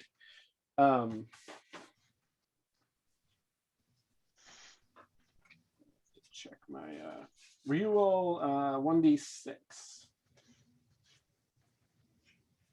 Oh, me? Yeah, you. Oh, 3. Okay, off to the right, you see four human figures moving through the grass, kind of spread out, moving through the grass, and you can tell that they're holding bows. Oh, they're hunting it. Oh, do I know what that creature is? Probably not. I mean, you could make a luck roll to have heard of it, or you could make an establish roll if you felt like there was something, not to establish what it is, but to establish the fact that you might have been in a situation where you heard about it, if you could reasonably explain it. I think it's a stretch, to be honest. Okay. I think like Laylee's not exactly the person who knows a lot about nature stuff. Okay, great. So that's fine. I'm going to back my way out of the situation quietly and go back to the group and say, there's this animal, and it's got like the head of a mouse and these teeny little arms like a ferret and really big hind legs, and 4 people are hunting it. And then you hear the cry again. And right when you say you think people are hunting it, you hear the cry, and everybody turns and looks, and at that, there's the rise that you went over. You see it like hop up, it bounds up and lands on the near side of that rise, and it's coming right in your direction. Not like, and Laylee knows that it's not like coming necessarily to attack you, but it's fleeing from whatever is after it. And it's coming straight into our caravan. Yeah, that's right. Oh, but it's not just them two. There's 4 hunters coming at it too. Assuming they're friendly too. So Vladimir, what do you do?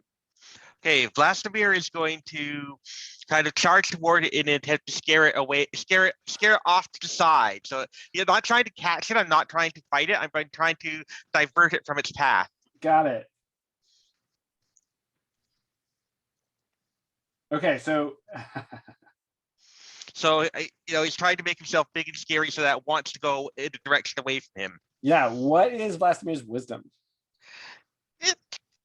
It's there. He has an 8. And do you have any traits that describe you? What are your traits? Bold, selfish, and vain. Okay, you're bold. So yeah. So Vladimir charges, and so you're sort of moving to threaten it. You got the warhammer out. Yeah. Is that right? I'm screeching, I think, just to do that, like make it look like a threat, but also come off to the side a bit so that it could easily run away from me if it decides to. Hopefully, it. it doesn't interpret me as attacking Are as you something like, it needs to. are the wings Yeah. opening up? Oh yeah, Okay. yeah. Trying basically, Vlastimir's theory is that this is some kind of herbivorous thing or whatever, and so if he looks like a big scary predator type, it'll try to avoid him. Great.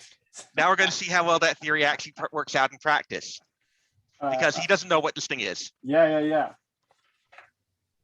So then what I'm doing is I'm looking at the thing and what its various aspects and seeing how it might respond to that. And I think what's going to happen is that you're just trying to divert it. And you're trying to like make yourself, I think you're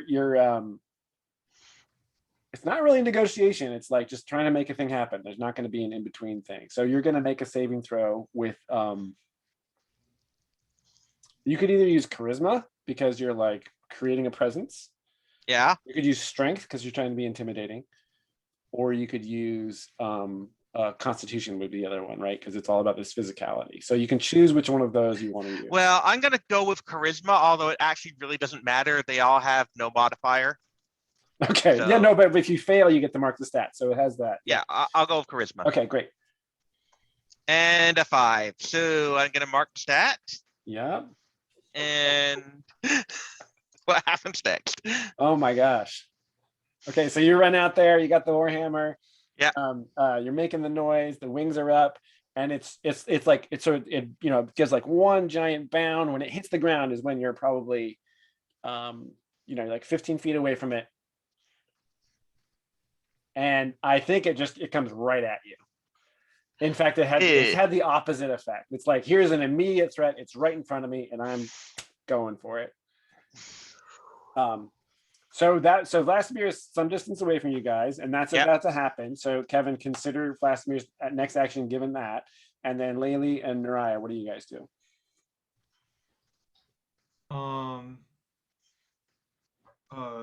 Well, Naraya, of course, wants to come to the aid of our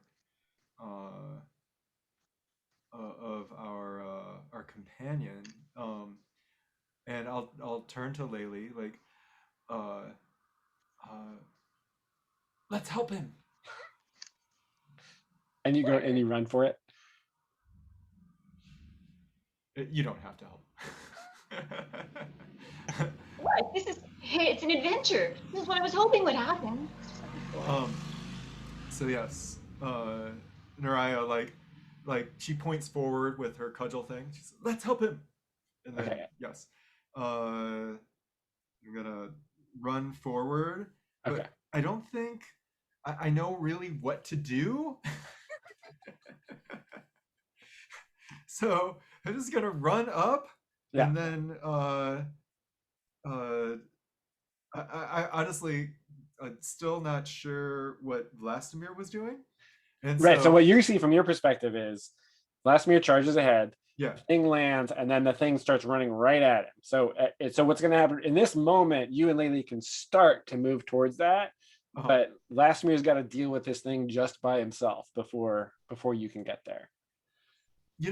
Actually, like when I realized that I'm not gonna get there before like in time, because the hopping thing is too fast, Naraya will try to do what Vlastimir did and like scream to get its attention to or she'll probably say it's a shout, but it sounds more like a scream.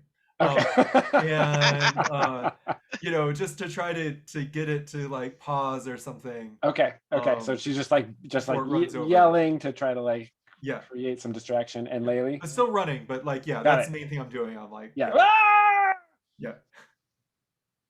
I mean, I'm gonna I think Laylee looks really excited, and I think she like pulls her dagger and she like twirls it in her fingers and then like takes off, like bounding towards this. Okay, so the two of you are racing ahead.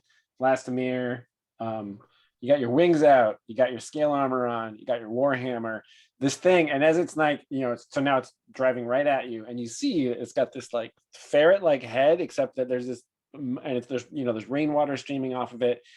Like there's droplets in its whiskers. It's about, like I said, as the mass of a horse, so it's a pretty big thing coming at you.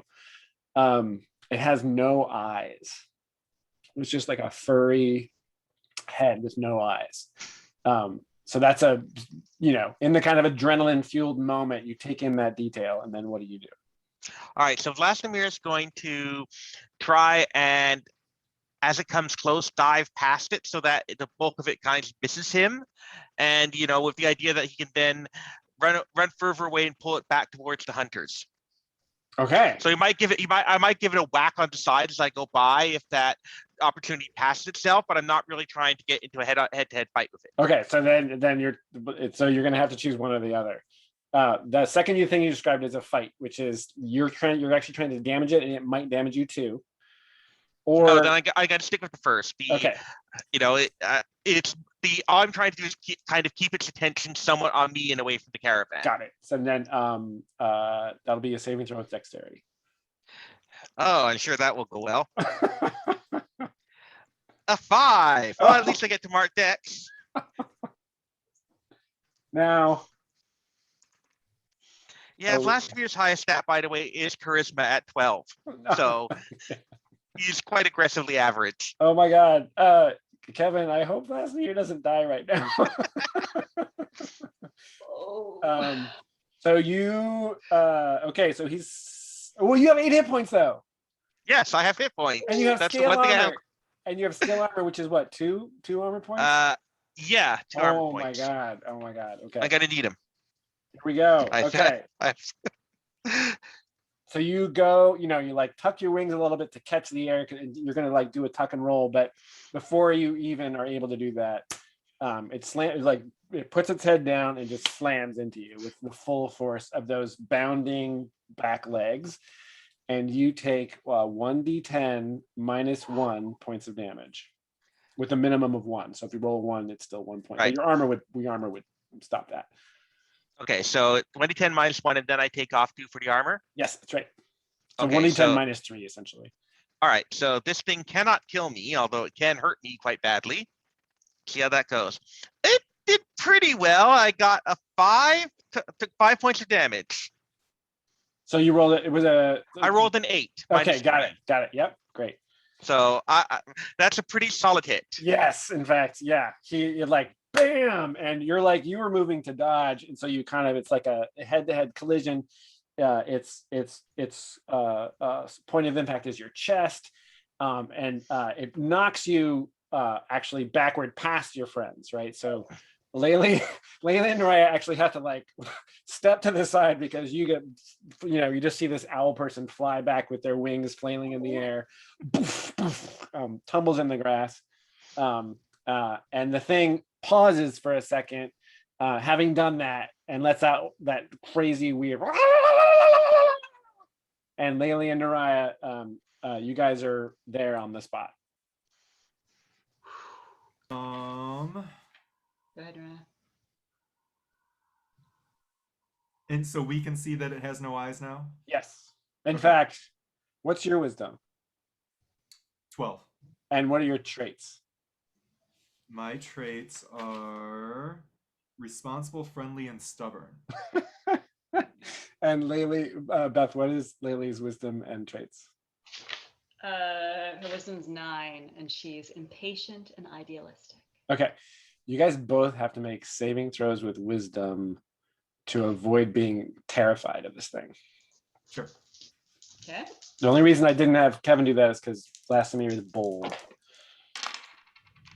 7. Okay. You got an 11. Okay. So Naraya, no problem.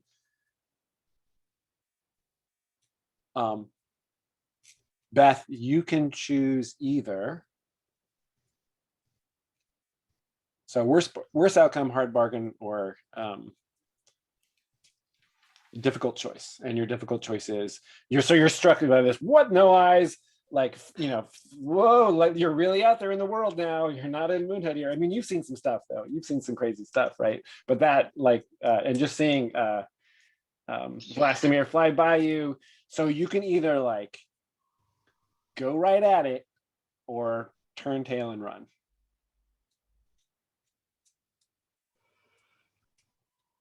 Oh goodness. Or I guess the third one would be like be paralyzed in the spot and just not be able to do anything. So you wouldn't run away. I actually think that latter one Okay. is sort of more spot on. Okay. That I think Laylee has like an oh shit moment. As like she watches like the heavily armored like paladin like get flung across the road, and this thing is like still coming, and I think she just stops and like freezes. Yeah, and maybe like she's still looking back at Vlastimir, like tumbling through Uh-huh. the grass there. So Naraya gets to act. Naraya is unfazed by this strange creature. Okay, so it's raining, right? Yep. Which and you said it's substantially raining, so that masks actually probably a lot of noise, right? Yeah.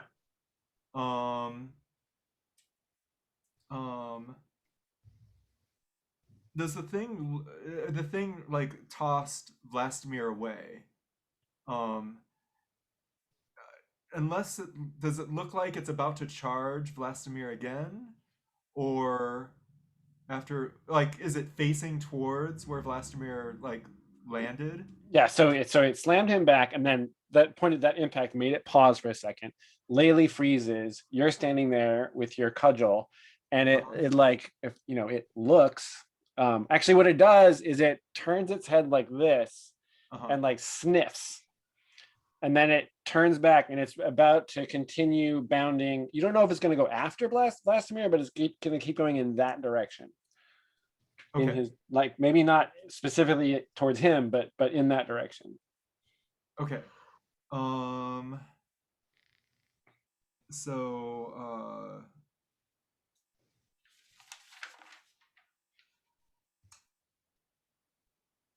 Naraya is not completely foolish after seeing Vlastimir get tossed like that, but we do have a job, and Naraya is very responsible and stubborn too, and so Naraya like makes a guess based on like an old parable of the moon daughters, like where they were able to avoid some beast by being quiet, you know. So Naraya is gonna try to. I mean, not that nobody's screaming or anything. Naraya just was a moment ago, but nobody's screaming or anything at the moment. But Naraya is gonna try to motion to everybody to like be quiet. Hopefully they're able to see. I mean, I assume that they're looking this direction, but then Naraya is going to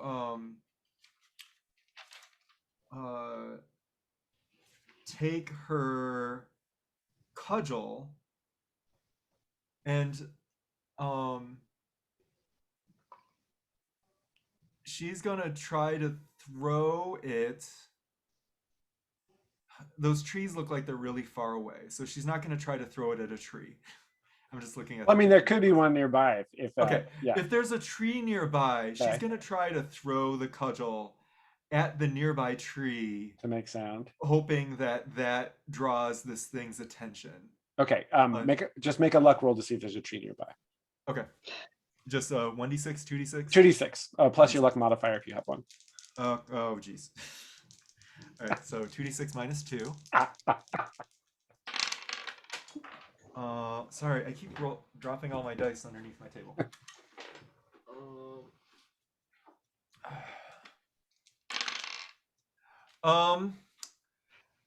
Well, it's all divisible by 2. I rolled a 2, and a 2, and then you subtract 2 and you get 2. Okay. So Unfortunately, when you fail a luck roll, there's nothing good. In fact, yeah, no, I understand. yeah. So this is in fact a completely treeless stretch of road. There's not even any rocks. There's like nothing to throw your cudgel against that would make sound. Okay. So and you already know that. So you have that cudgel in hand, but now you know there's nothing around to make sound with. Okay. Well, in that case, sorry, I'm gonna look at my stuff again just to see if there's anything that I have on its own that would make sound.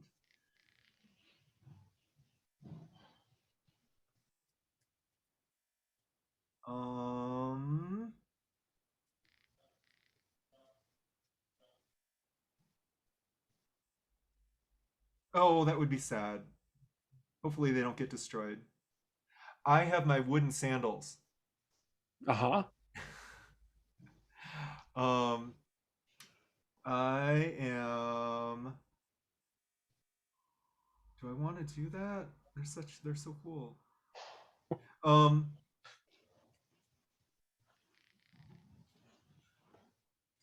You know what? I'm just gonna make. This seems a little bit crazy given what just happened to Vlastimir, but I'm just gonna make noise again, and like when I see there's nothing to throw the cudgel against, you know, I'm just gonna like hit the cudgel against like my sandals in the ground and like yell, you know, To get it to come after you? yeah, That's the just goal? to get it to come over here. But as soon as it turns this direction, I am gonna try to stop making that sound and like move so I'm not where I was when I was making the sound. Okay. Although it's probably tracking me at that point, so I don't know. Got it. So you're trying to draw its attention and then get out of the way. Yeah. Yeah, drawing attention, no problem.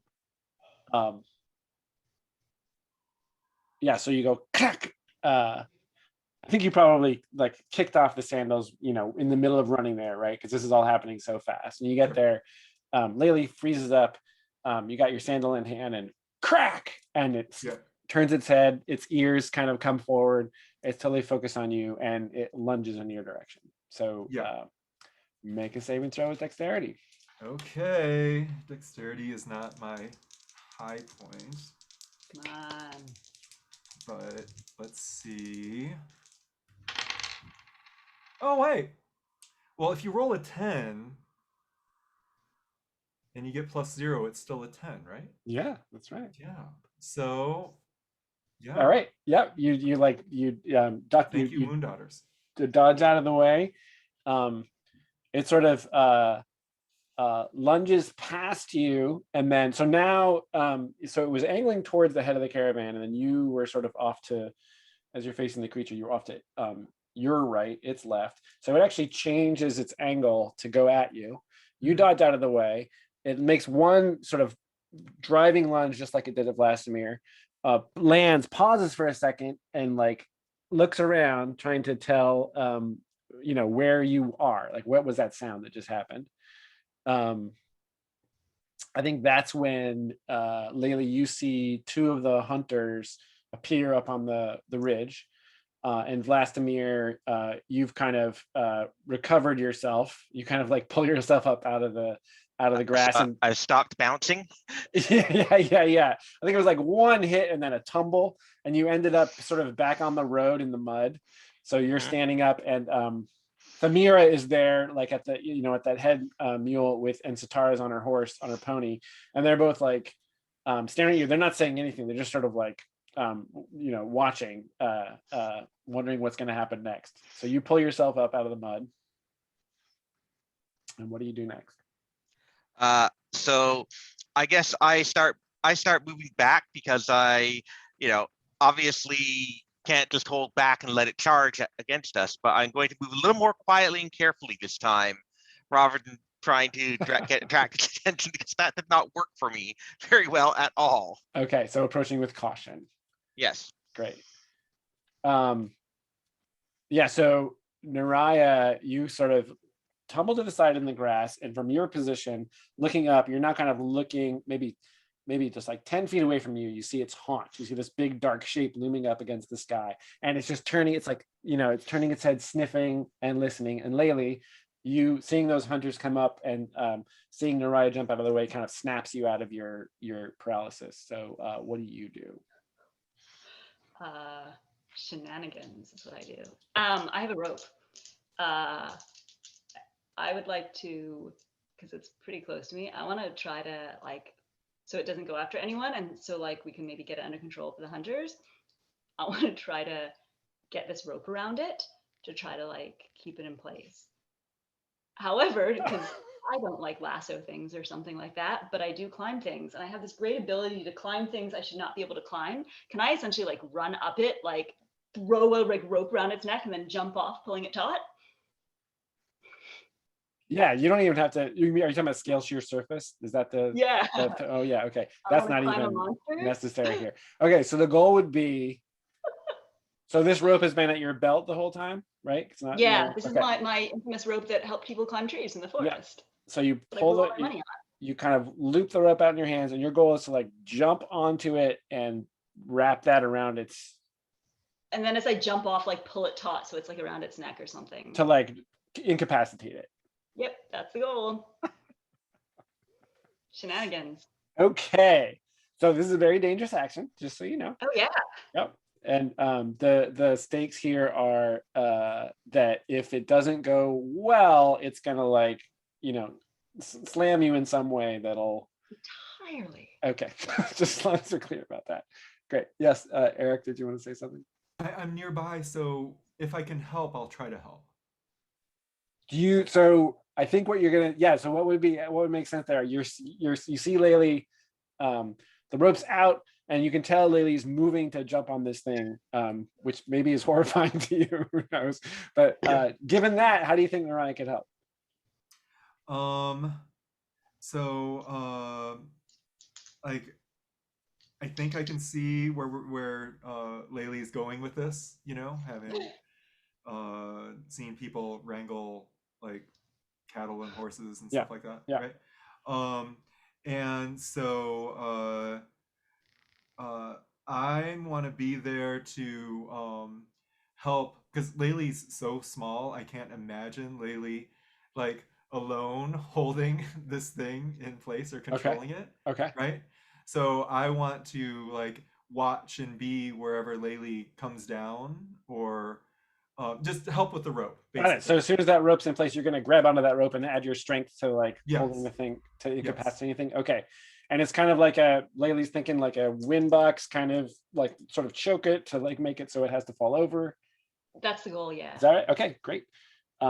Make a saving throw with dexterity. +1 for Naraya's help. That's what I was hoping you'd say. All right. Come on, don't fuck this up bad. Awesome. So I roll a natural 8 +2 for my dex is 10, plus the other one is 11. So I don't even spend cunning, which is nice. You don't have to spend cunning. That's right. The acrobatics going to come in handy. All right. So so Vlastimir, you see that as you're kind of cautiously approaching. Laylee has the rope out between her hands. There's a moment of assessment before the thing's it's still, and it's looking, but it looks like it could move anywhere at any moment. Laylee jumps through the air. Rope goes out, and just as you go to pull it, Naraya's up out of the grass, laying hands on that, and the two of you haul back on it, and it it seizes up, it topples over, its little hands go up and on the rope, and it actually pushes off with one of its giant hind legs, and the whole lot of you tumble into the grass, smash, and rolls over. Nobody takes any damage, but there's a smash and a rolling over, and you're just kind of hanging on to it, and its legs are kicking around in the air, and it's totally it's struggling mightily against your attempt to hold it down, but you've got it down on the ground. Vlastimir, what do you do? I jump in to help them keep it under control. Okay, great. Yeah, so this would be the last roll to basically knock it out. And I'm going to say Naraya is the strongest, and this is going to be strength. So this would be the case where Naraya would make the roll, but take +2 for Lily and Vlastimir's help, as all three of you are laying onto this rope and trying to get this thing to go unconscious. Okay. So I hope I didn't overstate Naraya's strength. She's got a 15. That's Um, as far as that, that's as far as this plus game, 3. yeah, that's a lot. Good. Go for it. That's higher than any stat I've got. So let's see, with +3. Oh, that is awesome. So I rolled a 3. +3 is 6. I hesitate to burn a point of luck, only having 4, but Oh I my don't God, want only having to 4. die. Yeah. Did you add your strength to it? Don't forget your strength mod. I did. Yeah. Oh my Yeah, So god. we had so- +3. I rolled a 3 and we get +3. So we're at 6. So six. yeah, one more gets it to 7, Wow. which Right. is at least some success. So I think I'm gonna do that. Just You have a 4 luck. Wow. I thought I was bad, but I'm afraid now that I might be the luckiest member of the party. I have a 6. Oh no, I have a 6 luck too. I used to have Oh. 4, but Okay. I recently A got 4. 6 Good. luck, a 6 luck is technically considered unlucky, and a 4 luck is ill-fated. A 3 luck is cursed. And that comes into play, and Eric, you probably already know this. If a random thing would happen to the party and it's a bad thing, and it could equally happen to anyone, it would happen to the person with the lowest luck. So and you've already got that with a 4 or a 3. So Yeah. I will say that the cost here would be, it would thrash around. So if you don't spend the luck, you should know what the stakes are, right? Like it'll basically do a D10 -1 damage spread amongst the 3 of you. So it'll be divided 3 ways. Yeah, no, I'm gonna spend the luck, Okay, great. which still probably has a consequence. It but does. Of course.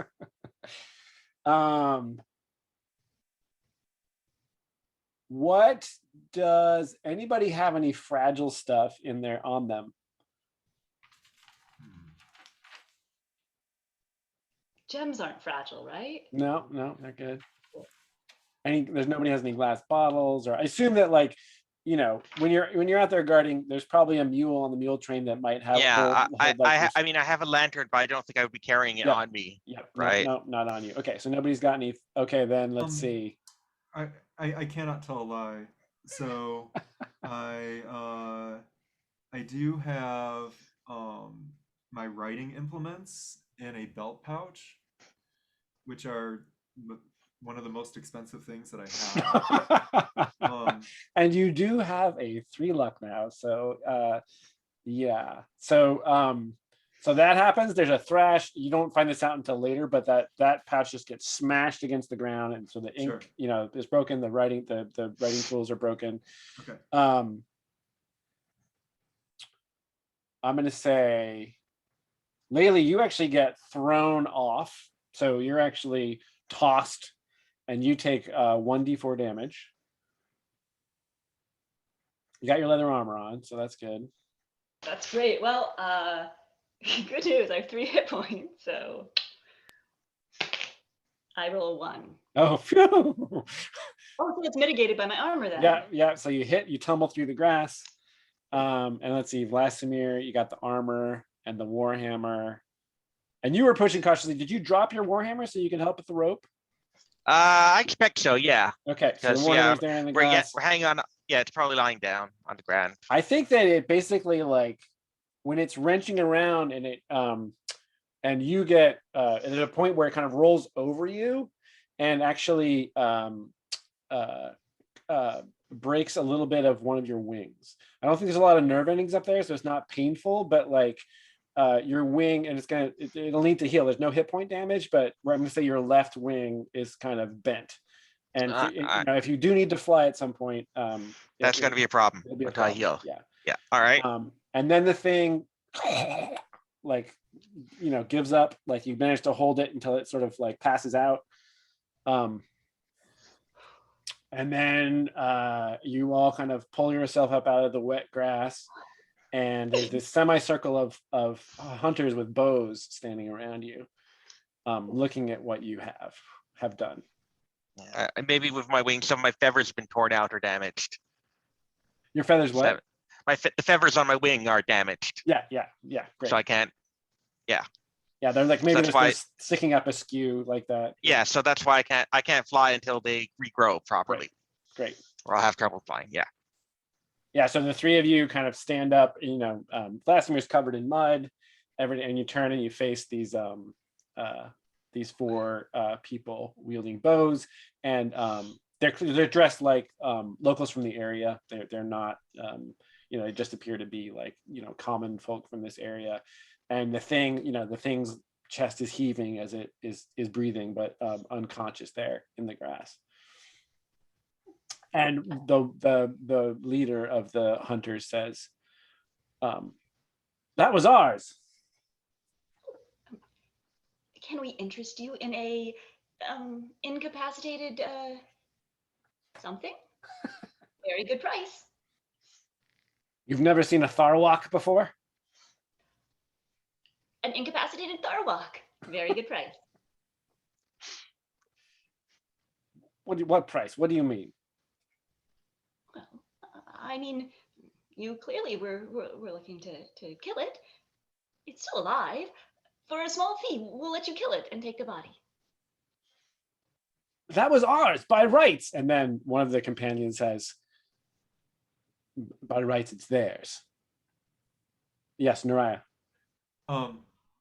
So Naraya will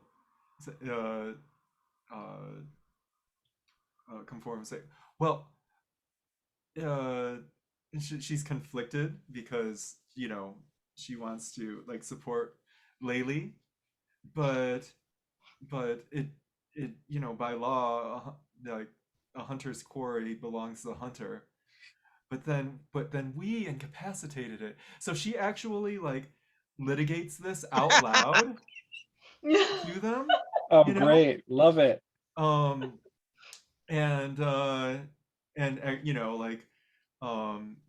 then it would be yours, but then we did this, and so then it would be ours. And the rain's pouring. Yes.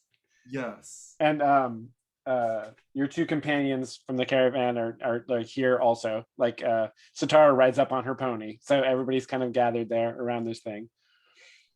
While this conversation is going on, Vladimir is trying to get his feathers back into position.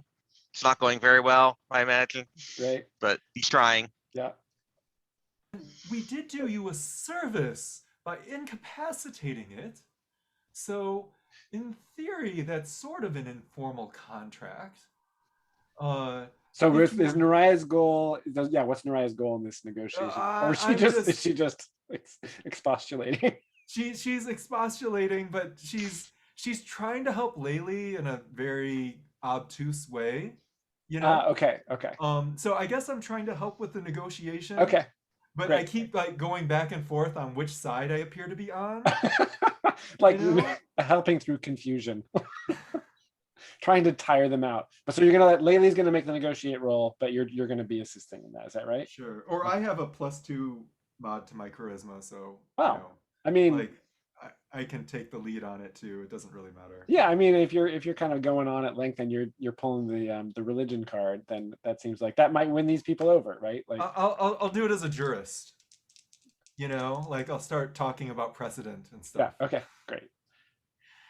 So am I rolling? I think +2. Yeah. Go ahead. Okay. So that's an 8 +2 is a 10. All right. There's like some muttering. Like one of them just like shakes their head. One of them is really interested in what you're saying and is like, oh yeah, that makes sense. Oh, completely. And then one by one, the other ones just kind of turn and go away. And then the last one's just like, absolutely, it's absolutely yours by rights. Daughters watch over you. And do you know what you have there though? No. you could. No, I don't.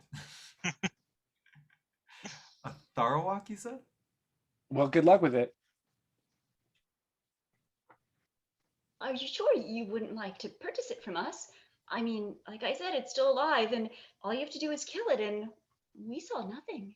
You can say that it was your fault. We're out here hunting because we want to make money. We don't have any money to spend. No, Is that doesn't work then. it good eating? Oh, I think if you want, so this is another negotiate roll, and Nurai is going to make it, and it's to this person's either just going to walk away at this point or actually give you some information that you might want to know. Okay. I rolled a 7 plus 2 is a 9. Okay. I'll tell you if you let me take something from it.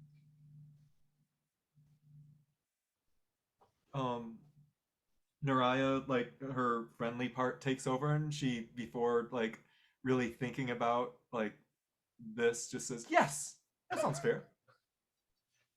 Unless so- anybody has stopped, unless you guys are welcome to step in and say, "Wait, he didn't say what he was going to take yet." What are you going to take? So that he draws his knife, and he goes over to it, and he sort of hauls back on one of its hind legs. I won't go into great detail, but before he does anything, he turns to Laylee and he says, "There are oil glands here," and he points to where the leg joins the body, and then he proceeds to extract one, and he's holding it in his hand, and he says,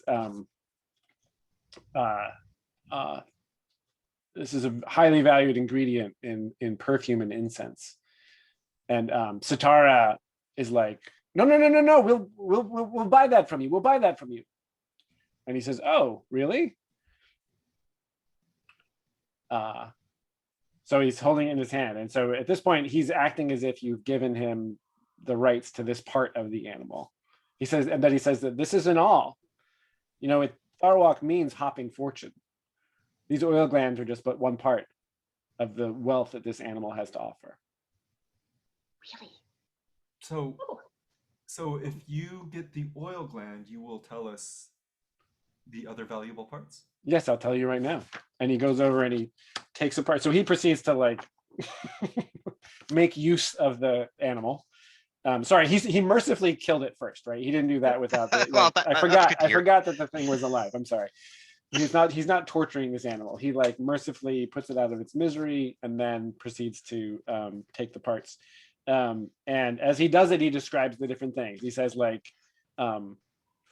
the legs, which are these, kangaroo-sized legs, like you take those to the capital, they'll feed a noble household for an evening, and you'll get good coin for that.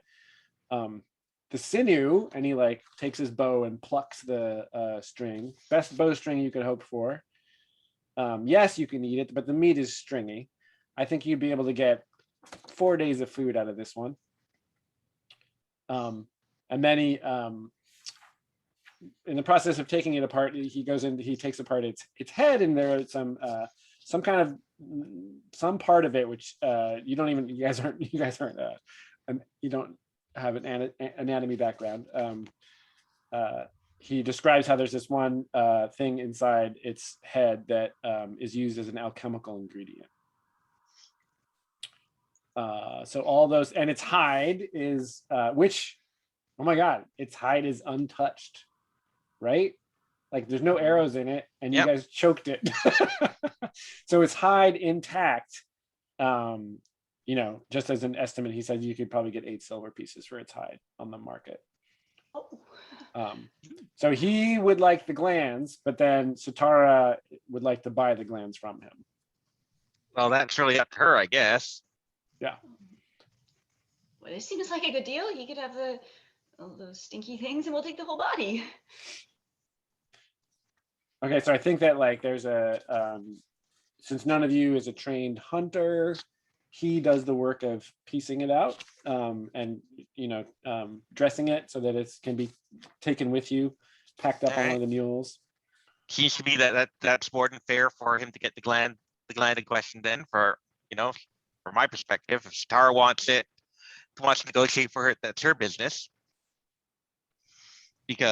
Mostly because we're getting stuff from this now that we're getting money from this that we wouldn't have got otherwise. So Yeah, and poor Vladimir needs to rest up somewhere. yes, Vladimir needs a lot of peace and quiet. He's not feeling his best right now. Later on, if Vlastimir isn't opposed to hearing a little bit about the Moon Daughters, Naraya is more than happy to lay on hands to try to speed Oh, their healing great. Yeah, so that can happen later but at we the can do that. campfire. Yes. Yeah. when we get to that.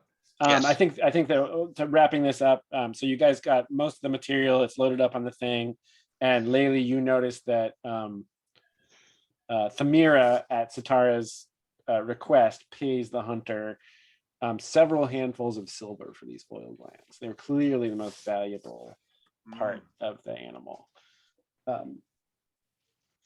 I mean, you're thinking you're pretty good at gauging quantity of coin, and you're thinking 30-40 silver for these cheap lands.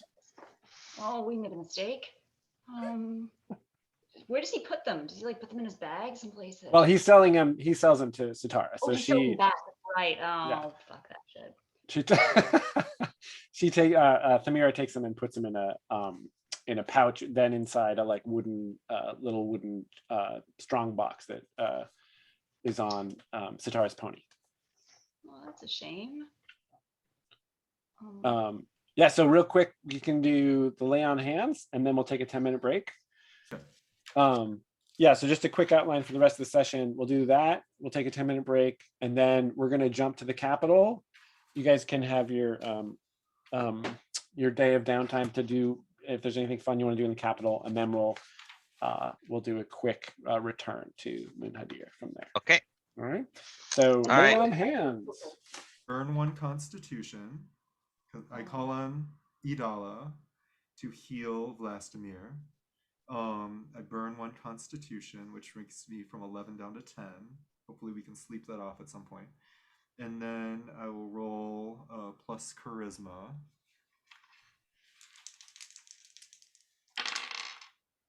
And I rolled an 8 plus 2 is 10 again. Nice. So on a 10 plus, they heal HP or ability points equal to double my current favor, which is 3. So you should either heal 6 HP or 6 ability. Oh my God.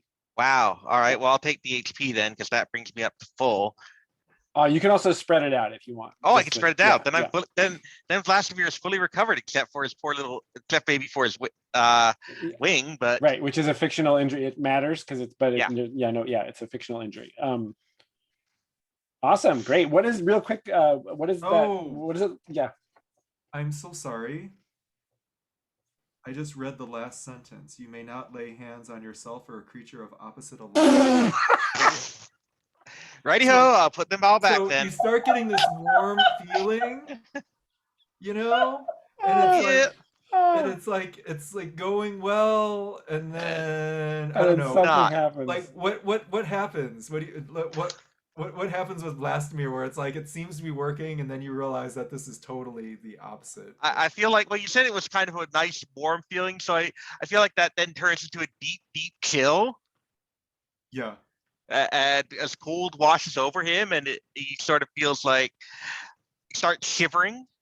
Sure. And pulls away. Can we say the moonlight was coming down because I'm calling on the moon daughter? Yeah, Sure. sure. And then like that moonlight is actually like chilling to you as opposed to the warm thing that I thought was going to happen. And it's like been raining all day, so it's like extra cold. Yeah, I feel like frozen, and Vladimir spends the rest of the night huddling right next to the fire, trying to warm himself back up. Oh, does he say like get away from me, or does he just kind of like take this and be like, what the heck? And does he stay quiet, or does he object? I think he just stays quiet and just goes and hides out by the fire. Oh, poor paladin. Jeez. Okay, great. Well, so it's going to be, let's see, 1, 2. So there's going to be 2 nights that are going to go peacefully. Food is taken care of as long as Laylee keeps drinking. So everybody can heal their two nights worth of recovery. So you're going to get back some of those hit points and ability points. So All before you right, get to the capital, multiply your recovery by 2 and take that much more back. All right, well, that'll get me up to 5 hit points then, which is better than 3. That was got banged around. Can I make a little like stupid request? Yeah. The guy who's cutting apart our Tharwak. Yeah. Tharwak? Yep. Can I have him cut off one of its tiny little hands for me? Because I promised Isan I'd bring him back a souvenir, I can't think of a better souvenir than a taxidermied tiny little paw or tiny little claw. Yes. Kind of like a Lucky Rabbit's foot. Yeah, that's exactly what I'm imagining. Except- like the kind of thing that you can tie around your neck or something. No. Except it didn't really work for the rabbit, so I'm not quite sure if I. Yes, you can totally do that. So make a note that you have that in your. It's about the size of a human hand. Better. I thought they were like tiny little things, but a human hand size is better. Yeah. They'll be gaudy. All right. So let's take a 10-minute break. And then we'll be back. All right, cool.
Okay. The journey continues. So you pass through the trading center of Tadakul on the coast.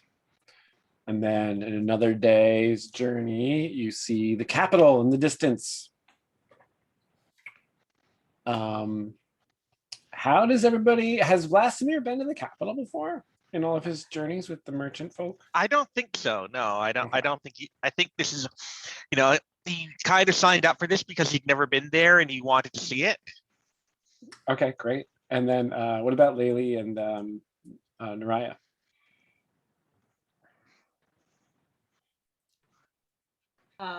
I always assumed Layli was from a big city.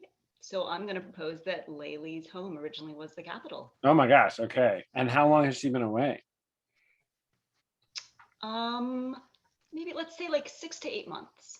Oh, okay. So not, okay. So it's not, wasn't too long ago that you were here. Right. And how does Layli feel like when, there's that familiar turn in the road when the capital comes into view there? Is it like, yay, or is there trepidation, or is she a wanted woman? No, I think she ran away. She ran away in search of adventure and following the boy she loved because she had romantic dreams of becoming a hero on the edge of the wilds. But I think there's sort of that like strange nostalgia you get, like when you come home from college the first time back to your hometown. Yeah, And yeah. you kind of have that weird kind of sweet nostalgia. And everything looks a little smaller too.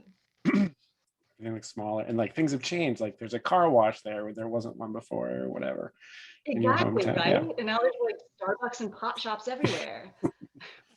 How about Naraya? Has Naraya been here before, or is this, from the south? You would come up to Munhadir around like the sea, basically, and so the from your territory where you studied law, it's across the capital's across the sea, but there's all kinds of ways to get across the sea. Do you think that Naraya has been here before? Yeah, she part of her origin was that she was an orphan that became the ward of somebody who ended up like causing disgrace to her, which I said was like that was her, like how she got into the jurist thing. But so I'm guessing when she was very, very young, there was like one trip to the capital that made an impression on her. I keep saying her, but pronouns are they, them. Kept making that made an impression upon them, but but uh, but that was a very long, long time ago. What's like one aspect of that impression, like one thing that Naraya remembers? Or it could be just a feeling or a specific detail, like something that. Sure. I mean, it is the capital after all. Do they have like big onion domed Sure. like fortifications, or There's no temples? minarets in the in the real world Yeah. sense, but there's definitely a lot of the architecture is similar. Yeah, so just yeah, the huge onion domes, that was the thing that when Naraya went back to the south, like they used to like make little like toys, like just out of things, like that was like the backdrop whenever they were pretending to be a jurist, that someday they would go to the capital, Oh you know. wow. Okay, so this is kind of a big deal for Yeah, I for mean, her to of come back. course, in those like childhood fantasies, it was not as like a caravan guard, you know. Um, but yes. Great. Yeah, so traffic increases as you guys approach, and then you go through the main western gates and enter the bustling, overwhelming city, which is Munhadir um, is relatively dense, and there's a lot going on, but this is a whole different scale when you come in. There's just like an overwhelming variety of all different kinds of people and smells and animals and noise and just a lot of stuff going on. Thamira leads you all through, well, let's see. Here's the big area view, cribbed from another source. I was looking around for the right kind of map, and I drew a bunch actually, but none of them were right. So this is actually what Mahad al-Hadara looks like. So you're coming in from the west, of course. You're in the out there on the western frontier. So you're coming in this lower gate. And if we look at the different districts of town, so you come in at the west gate, super bustling, overwhelming. There's no pause. Thamira leads you up to the through various broad thoroughfares into the area known as Tinker's Bench, which is you can tell right away that it's the part of town where any kind of craft work that occurs in town happens in this district for the most part. Some things are scattered around, but Tinker's Bench is where all the cobblers and jewelers and anything that is made by hand happens in this part of town. And you arrive at a very pleasant inn called the Pig and Pony. And it is here, you gather, that the owner of the Pig and Pony is going to be is going to pay Sitara for this shipment of barley beer all the way from the west. So you're all brought in here, and then there is it's your job, of course, to unpack all of the barrels and move them down into the basement. There is there's a big kind of courtyard. People can actually ride their animals right into the courtyard of this place, and there's a stable, and right in the middle of the courtyard is a pair of big wooden doors that open up, and there's stairs down into a cellar where all the foodstuffs that need to stay cool are stored. So even after this exhausting travel without really much of a chance to have a break, you unload all of the barrels down into the cellar there. And then once that's done, you're free to roam the city for a day. So I'm going to say have some stuff we want to sell. Yeah, you have the stuff left over from that animal if you want to do that. Yeah, definitely we should. Yeah, sure. So who wants to take on that task? Who would like to sell the parts of the Tharwalk? Well, Vlastimir thinks he's good at that, so he'll do it. Okay, so Vlastimir's gonna go off looking to pawn that. But if people are agreeable, I'd like to keep sinew to get myself a good bow made when we get back to our home. I'm gonna say you can set aside enough for yourself and then still have enough to sell. Okay, then yes. I'd like to keep enough to get a bow made for myself. Okay, and all right, so we got. Unless we have enough time here to get the bow prepared, but I know. I think that takes more than a day. So yeah, that would take. Yeah, they got to dry it and everything. Yeah. Yeah. I mean, you can definitely get it made back in Munhudi, or you can get yourself a bow made, or you can try to craft it yourself if you want. Or Isan the hunter actually knows how to make bows. So Laylee knows a guy who can make a bow if you need a. I know a guy who can help you. Okay, I'm just figuring out. We got the hide for the leather, the nerve, the ocular nerve, the non-existent ocular nerve, the sinew, and those giant legs, which really you have to sell right away. Yeah, because I mean yes. Okay, and if there's the meat from it, if anybody wanted to, you guys could be drying it on the road. Like you could set up a drying rack and actually have that with you while you're caravanning. So there's a total of 4 rations out of the meat off that thing. So you could each take one of those and somebody could get the extra, whatever you want to do. Yeah. I have rations, so if you know, if Nariah, if you want my cut, you can have them since I know that you don't have food. Thank you. Thank you. Moon daughters bless you. Oh, well, that's nice. But really, you helped kill the thing, so it's only right.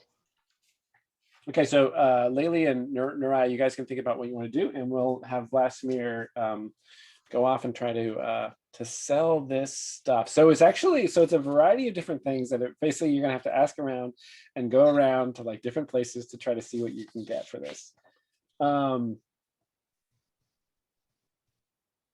I think for the whole, so there's a move called Find a Buyer. You're in a city, so the odds for that working out are good. And it's going to be, we're just going to make one roll for the whole batch, right? And if you don't roll great, then you'll only be able to sell some of the stuff. And to find a buyer, it is you roll plus the size of the settlement. So the city gives you a +3 modifier. So it's just 2d6 plus 3. Okay. And ooh, I rolled a 9, so that's a 12. Okay, great. Yeah, I'm gonna say that's so. I think you're gonna still get to do something in the second half of the day. I think that you are right in the right part of town. There's like an alchemist over there. The innkeeper like points you a couple different places, and basically by midday you're back at the Pig and Pony, and you have. Where did I just write all that down? You have managed for your trouble to gain 21 silver pieces.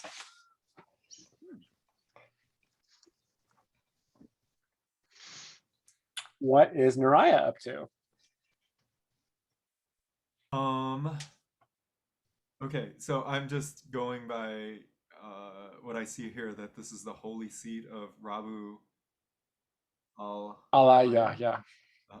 Yeah, so where and what is that?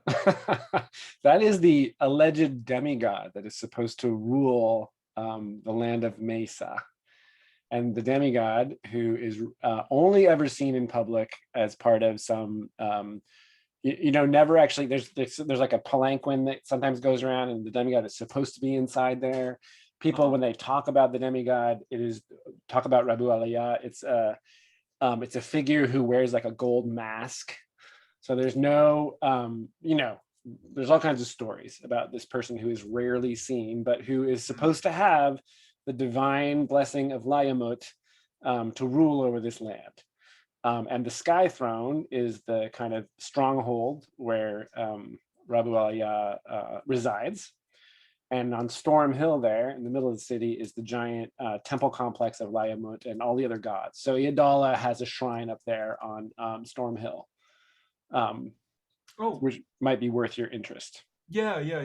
Because it would probably be presumptuous to go to the Sky Throne, right? Probably. that wouldn't be responsible. One of my traits. But I wouldn't put it past Nariah. So Nariah starts off walking towards the Sky Throne, but then it's like, and she's saying all this out loud again, like, oh, well, maybe I should introduce myself at the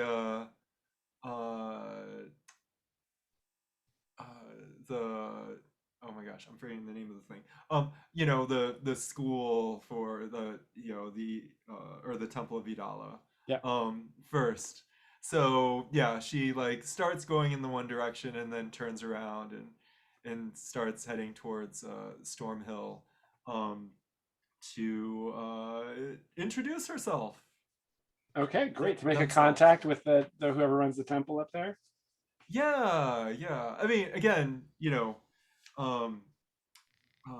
so from what I rolled with the origin, there was something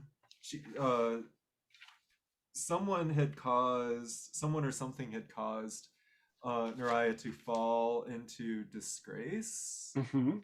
and so I decided that there was a scandal connected to her adopted father, you know, that tarnished her um, reputation or standing, and thus that's why she traveled to Munhadir. Um, So that falling out happened in the South, or that yeah, happened back? Okay, so not when you were a very small child here. That happened in the South. Okay, great. no, in the South. So nobody up here knows you or your family. You're essentially Yeah, okay. so yeah, Naraya would love to introduce herself. Okay, And, great. So this is the big city, and you yeah, have to roll this set out to get to Storm Hill sure, no, of without any course, mishap. of course. Um, And of course, Naraya will invite, because she still doesn't completely understand what's going on with the God Speaker. So Naraya will invite the God Speaker to come with. are you going to wait until the God Speaker gets back at midday and then head out? So we can think of it as Oh, two. You have a morning because the God Speaker, Vladimir went out and sold all the stuff. So we can think of it right. as like a 2-part day where you do something in the morning and something afternoon. If you want to wait till the afternoon, maybe Vladimir will want to come with you. Oh, You know, Vladimir wants to go see the Skythrone. Okay. Okay.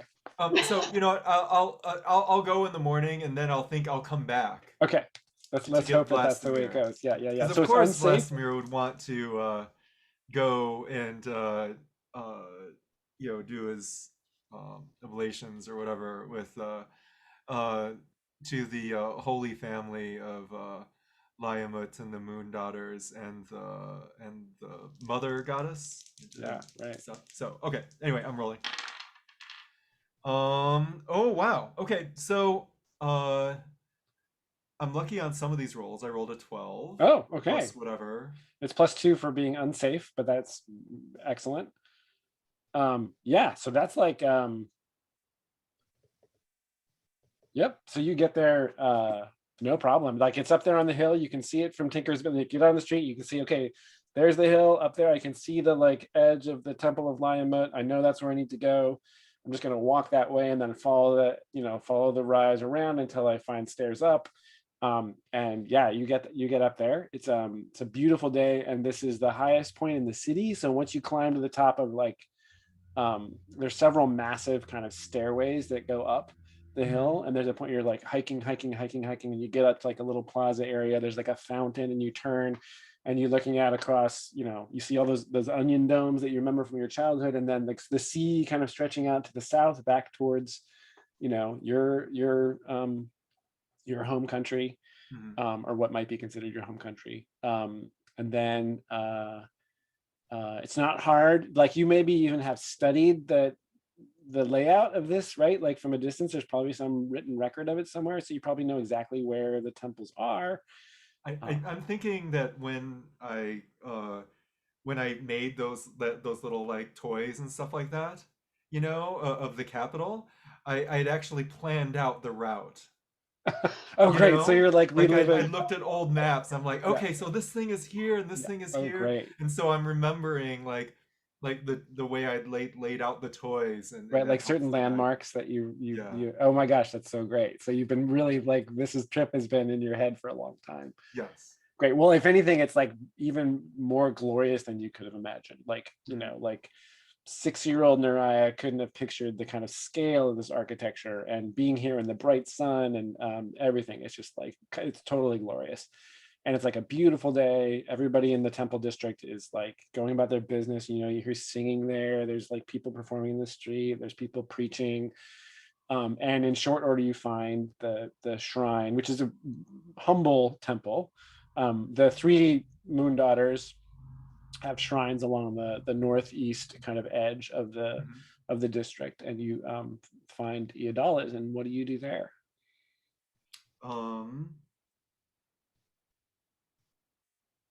So I'm guessing as a traveling jurist, the first thing I do is like introduce myself, but not in a just in the way that like a jurist coming to like a new city would introduce themselves as being present. you know, and stuff. And Just like then, checking in, like Naraya checking in, like sign the logbook and yeah, Yeah. yeah. And then I honestly I think Naraya is just kind of overwhelmed because Naraya's really good at thinking of like the beginning, like the first half of things, but then not what actually will happen once she gets to places or they get to places. And so yes, so uh once there, Naraya just kind of like just watches people and just tries to like, you know, because this is what far more grand or opulent, I'm guessing, than wherever she was trained, you know, yes, because yes, right. you know, it's not like she was like a high level person, you know, like back in the South either. Um, and so yeah, she just kind of like just falls in or tries to fall in and like do some of the things. I mean, because you know, there's already familiarity with some of the rights or most of the rights, I'm guessing. Um, and then, as we know, Naraya is very talkative, and so Naraya like, except for times when you're, you know, everybody's supposed to be solemn and silent. Naraya can't help but like, you know, talk to people. You know, like like, so how long have you been here? You know, Yeah, great. So she's isn't chatting this everybody up. great? And, yeah. It's so high. I've never been so you know, on a hill. It's so high. It's so neat. You come here every day. Um, yeah, Great. Awesome. just kind of blown away. That's so great. All right. And Laylee, what are you up to? I have a practical thing and a totally frivolous thing. So I'll do the practical thing first, I guess. I'm on a mission. I need to find a buyer for my gemstones, Oh my gosh, that's right. right? Which is the reason I carted them all the way from Nadir. So Yep. I am going to do that. Yeah, so actually, because the reason that Vladimir had to find a buyer is because it was a variety of stuff and some of it was pretty specialized. For those, you can just go straight to a jeweler and see what they're willing to offer you. Okay. I will ask something. Do I think that I can get a better, so Laylee like was a baby thief, was like a wannabe thief in the city, right?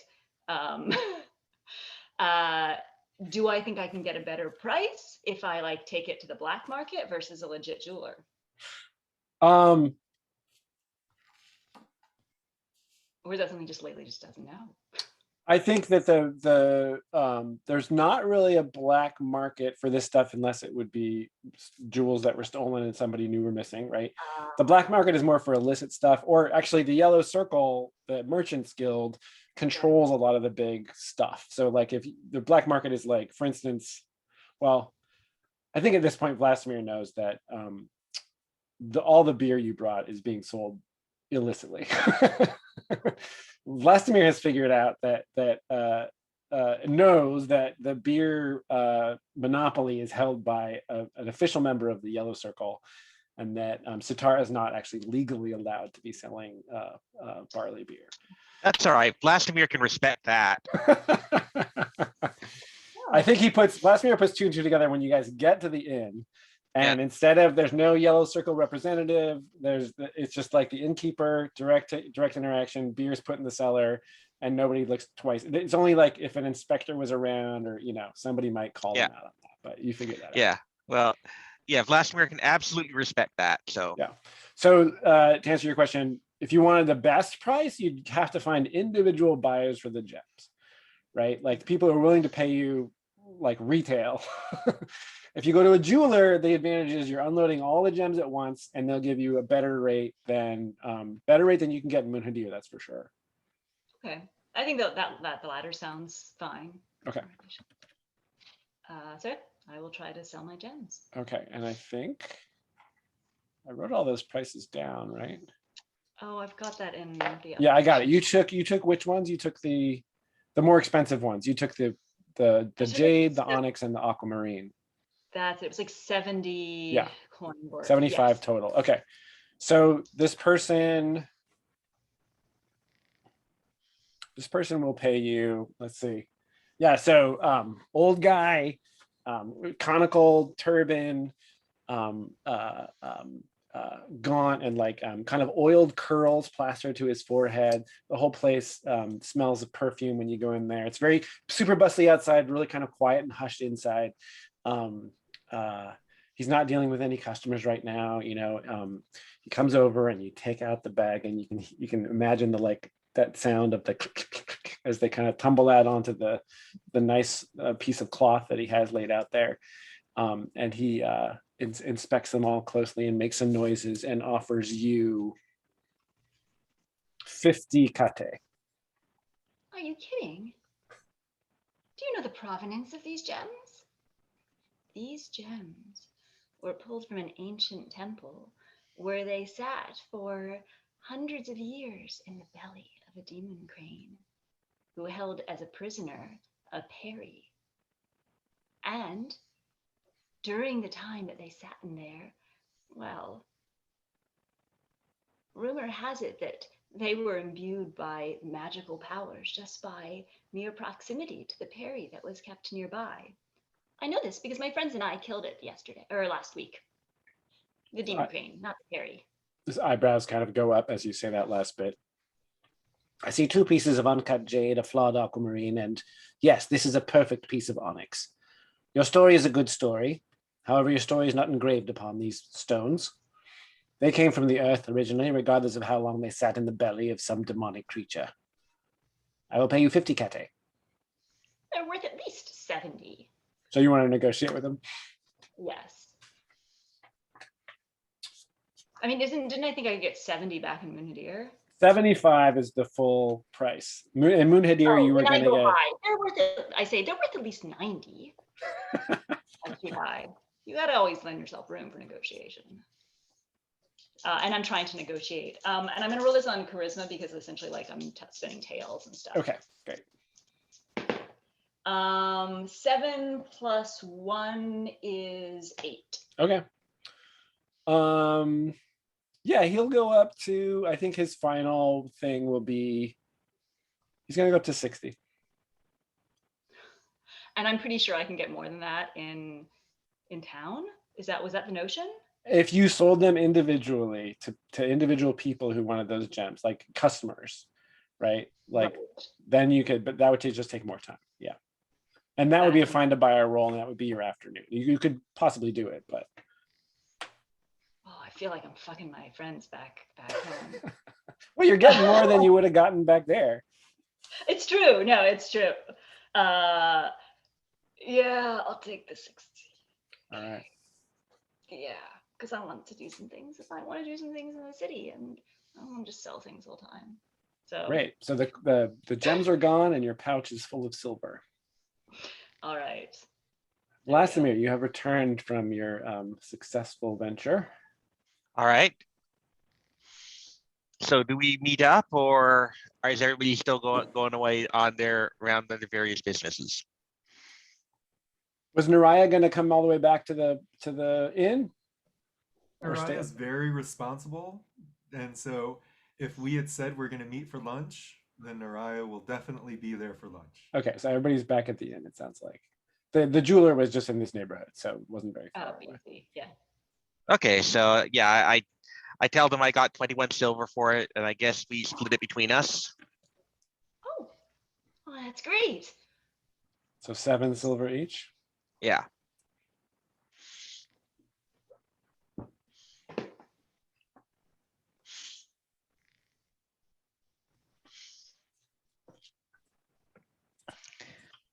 All right. And then, for the afternoon, Vladimir wants to go look at the sky throne and look around the city. He's got this thing in his head, this, what great, the great leaders do when they are in their early days, when they're young, they go out and they get the measure of their enemy, and he will see how the city is kind of in the back of his head, visioning one day his armies will follow here and he will throw them down based on something he learned here. Yeah, now he has 0 military experience. He has absolutely no idea how either this would be accomplished or even what he should be looking for. But it's kind of in his head that that's what he should be doing with this trip. So that's what he's trying to do.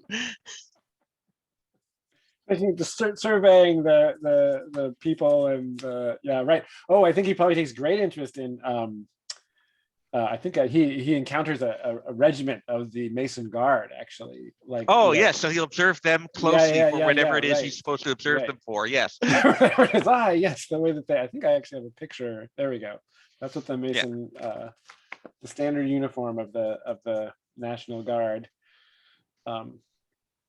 Great, yeah. So he encounters them, does that, and then makes his way all the way to the Sky Throne. And there is like a, it's very imposing, and there's this outer wall, and it's clearly like there's great distance between the city and the refuge of the demigod. But there is like there's a public kind of almost viewing platform that you can access via several stairwells, and you can get up there, and it's quite crowded, and you can look actually across the wall and into this big open area where the kind of blazing white keep where the demigod is said to reside is there. So that's quite a sight for sure. I mean, Right. it's a fortress. Yeah. That's important. Yes, it has walls, definitely, and towers and stuff. Yeah. Yeah, people with spears around. Great. Oh, that's awesome. And so it's blazing white, so it's like covered in this white marble, I guess, and It's gold. you from this distance hard to say.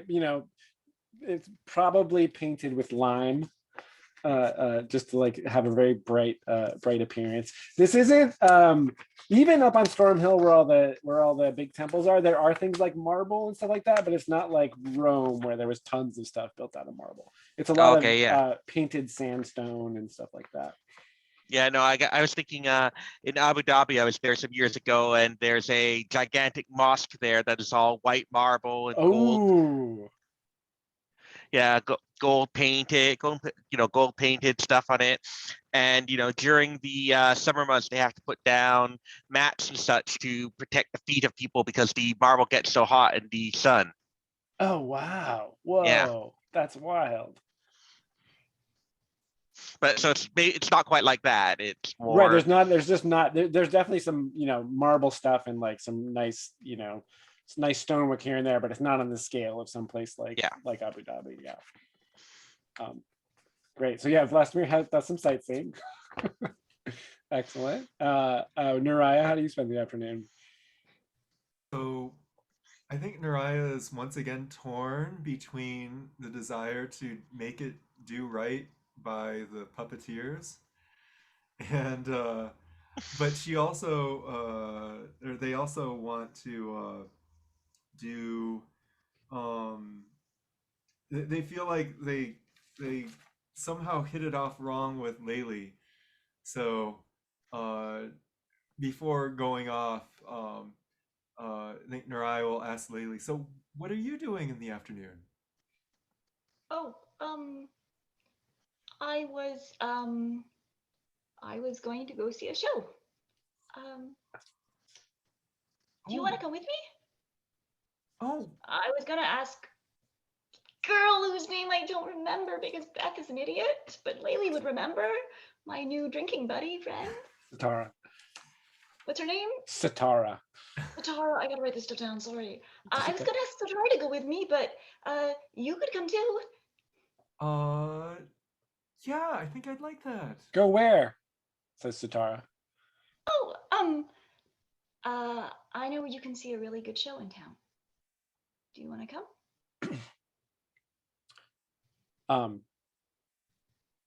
She looks around and sort of shyly says, okay. Okay, great. Well, let's go. Naraya's gonna come too. What kind of a show are you looking for? So I'm gonna suggest that I think in my head, Laylee's family owns like a theater company where Laylee was a dancer. Oh my gosh. Yes, this is why Laylee is such a good acrobat. She was a dancer. So I think she wants to take her friends.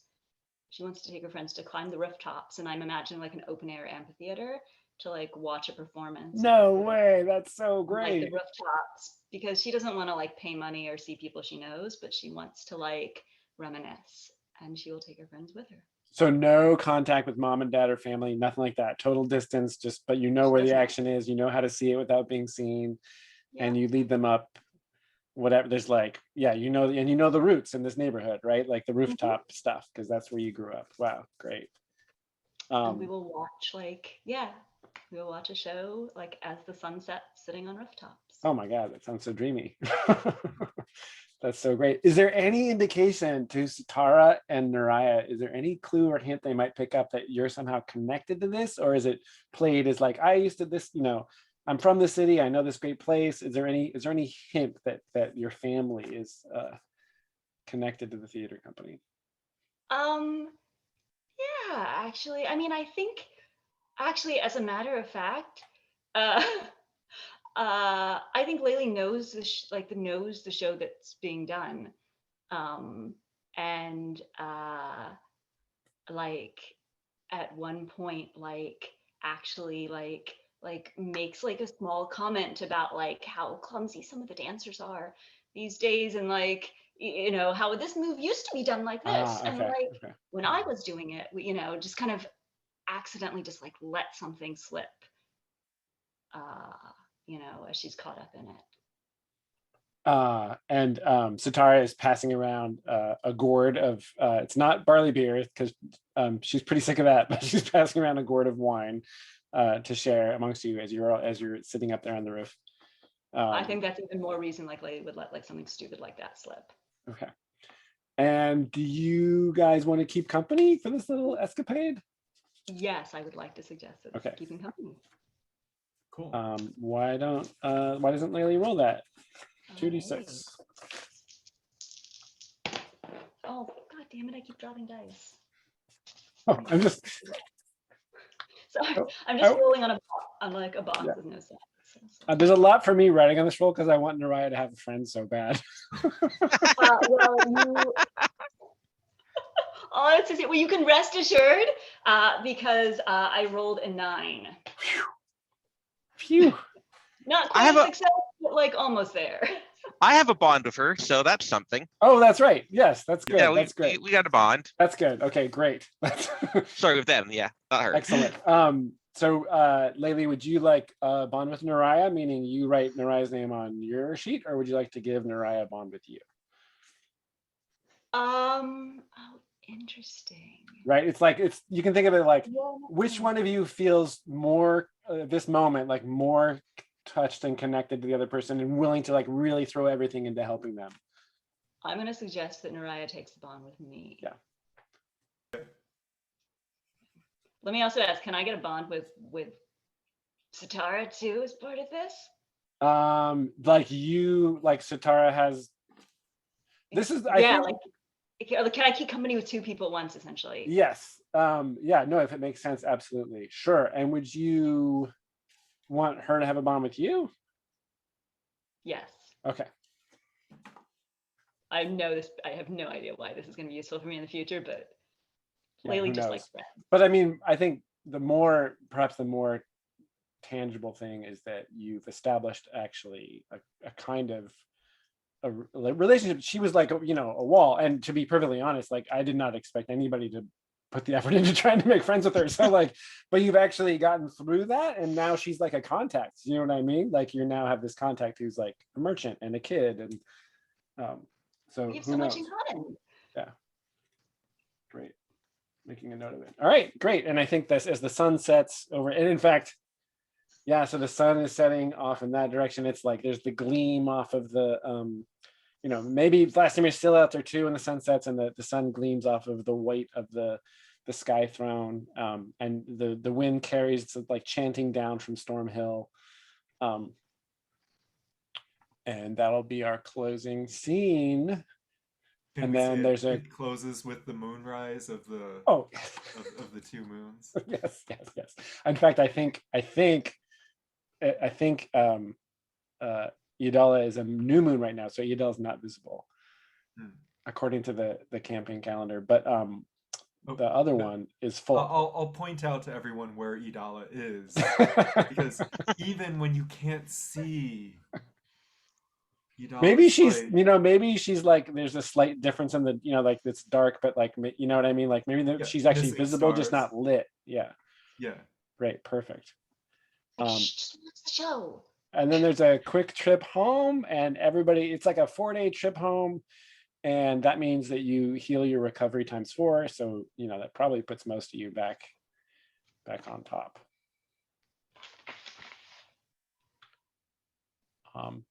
Back to Muhadir, and then we can wrap up.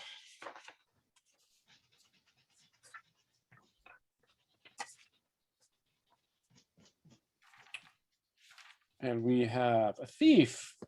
Did you solve a problem with stealth or trickery? I would say choking out a dangerous beast was definitely trickery. So you get XP for that. Cleric, did you take action according to your cause? I'm not sure. What's your cause again? It's to bring justice. Yeah, achieving justice for the wronged. I don't feel like I Nobody got mean, wrong. I debated law, but like I don't really feel like I actually Okay. Helped out somebody who was wronged. Got it. And Vlastimir didn't really get a chance to declare a grail because like it wasn't really the kind of trip that one would do that on. Unless your grail was like, I will see the sky throne. Well, it might be, but I don't think he's really quite clear on that yet. I think that's what he thinks it is, but he hasn't actually gone and done the whole commitment thing to it. Oh my god, I love this guy. He's such a I don't know. He's got a lot of personality. Anybody? Okay, traits real quick. Naraya, remind us, talkative. What else? So I have friendly and responsible, I think, and stubborn too. I don't think I did the stubborn Didn't one get a as chance much, to that, but you sure were those first two, but absolutely. So XP, Laylee. I was impatient. You were impatient. I was impatient the whole fucking Oh trip. yeah. Like pacing around. Yep. Yeah. XP for you, Vlastimir. Bold for sure. Bold, yeah. Yeah, the other one I think was selfish, and that was mostly when I refused to, I just said no, we're good when but really I think bold is what is for the sure. most That was relevant one. The most memorable. Like ran out the thing and collided head on with it. That was ridiculously bold. Awesome. Alignment goals, those are usually a little harder to achieve. Lawful is maintain order or establish order in a chaotic situation. maybe when Naraya negotiated with the hunters. Absolutely. Like talking about all the law points and stuff. Even I would say when Naraya like got quiet and was like, don't, like, everybody be quiet. You know what I mean? Yeah. Like there's a monster there and Naraya's choice was to actually like try to stabilize the situation. I feel like even that is like pointing in that direction. So absolutely, you get alignment XP. Neutral is advance a personal, maintain a balance or advance a personal interest. I advanced my personal interest in making friends with what's her face. Yeah, you sure did. Regardless of like if it meant fucking off on the job. And chaotic. Cause trouble for an established order. I'm not sure if beer smuggling really qualifies for that. Didn't cause trouble. I do think that charging head on at that monster was a pretty chaotic move, right? Like, all right, I'll take it. That wasn't the most orderly way to address the problem. No, because I got offered that is beer smuggling, so I'll take the charging. Okay, and then the last three are for the whole group. Did you make an exciting discovery? We learned about Farwax. Yeah, we did. We learned a lot about them. Yeah, that's right. You actually got a little bit of a lesson, a little bit of a nature documentary about Farwax. Walking Fortune, right? Yeah, that's the translation. Everybody gets XP for that. Did you overcome a difficult obstacle? Same one. Everybody gets XP for that. And did you acquire some memorable booty? And I think that Farwax gives you all three of those XP. Yeah, I think. And Vlastimir has held on to some sinew for a bow. Yeah. Of his own. Great. All right. That's a wrap. Thank you That so was much really for fun. Thank you. this fantastic adventure. That Yeah, was fun. thanks for trying it out.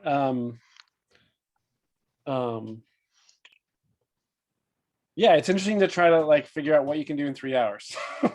Yeah. Right. Like I was like, how is a journey to the capital even going to work? But you know, I guess there's just this one really memorable moment when you got attacked by Tharwak. a giant blind hopping mouse. It was fantastic and terrifying because I thought we were going to die. Yes. I mean, I- I did not expect Vladimir to. I mean, luckily you rolled 8 hit points, right? That was good. Yes, that was it because it actually could not have killed me, but it came pretty close. I was so relieved. Like I was like, it does 1d10 plus 1 and 1d10 minus 1. You have 8 hit points. You got your armor on. Okay, it can't kill you in 1 hit. So I knew Yes. that was going to be okay. But man, whew. All right, thanks so much. It was really great to meet you, Eric and Kevin. That's awesome. Thank you. It was fun. Really fun characters. Yeah, it was fun to meet you too. Thank you, folks. And thanks so much again, Jason. Yeah, you bet. We'll Thank see you around. Yep. Have Good a good night. night, everyone.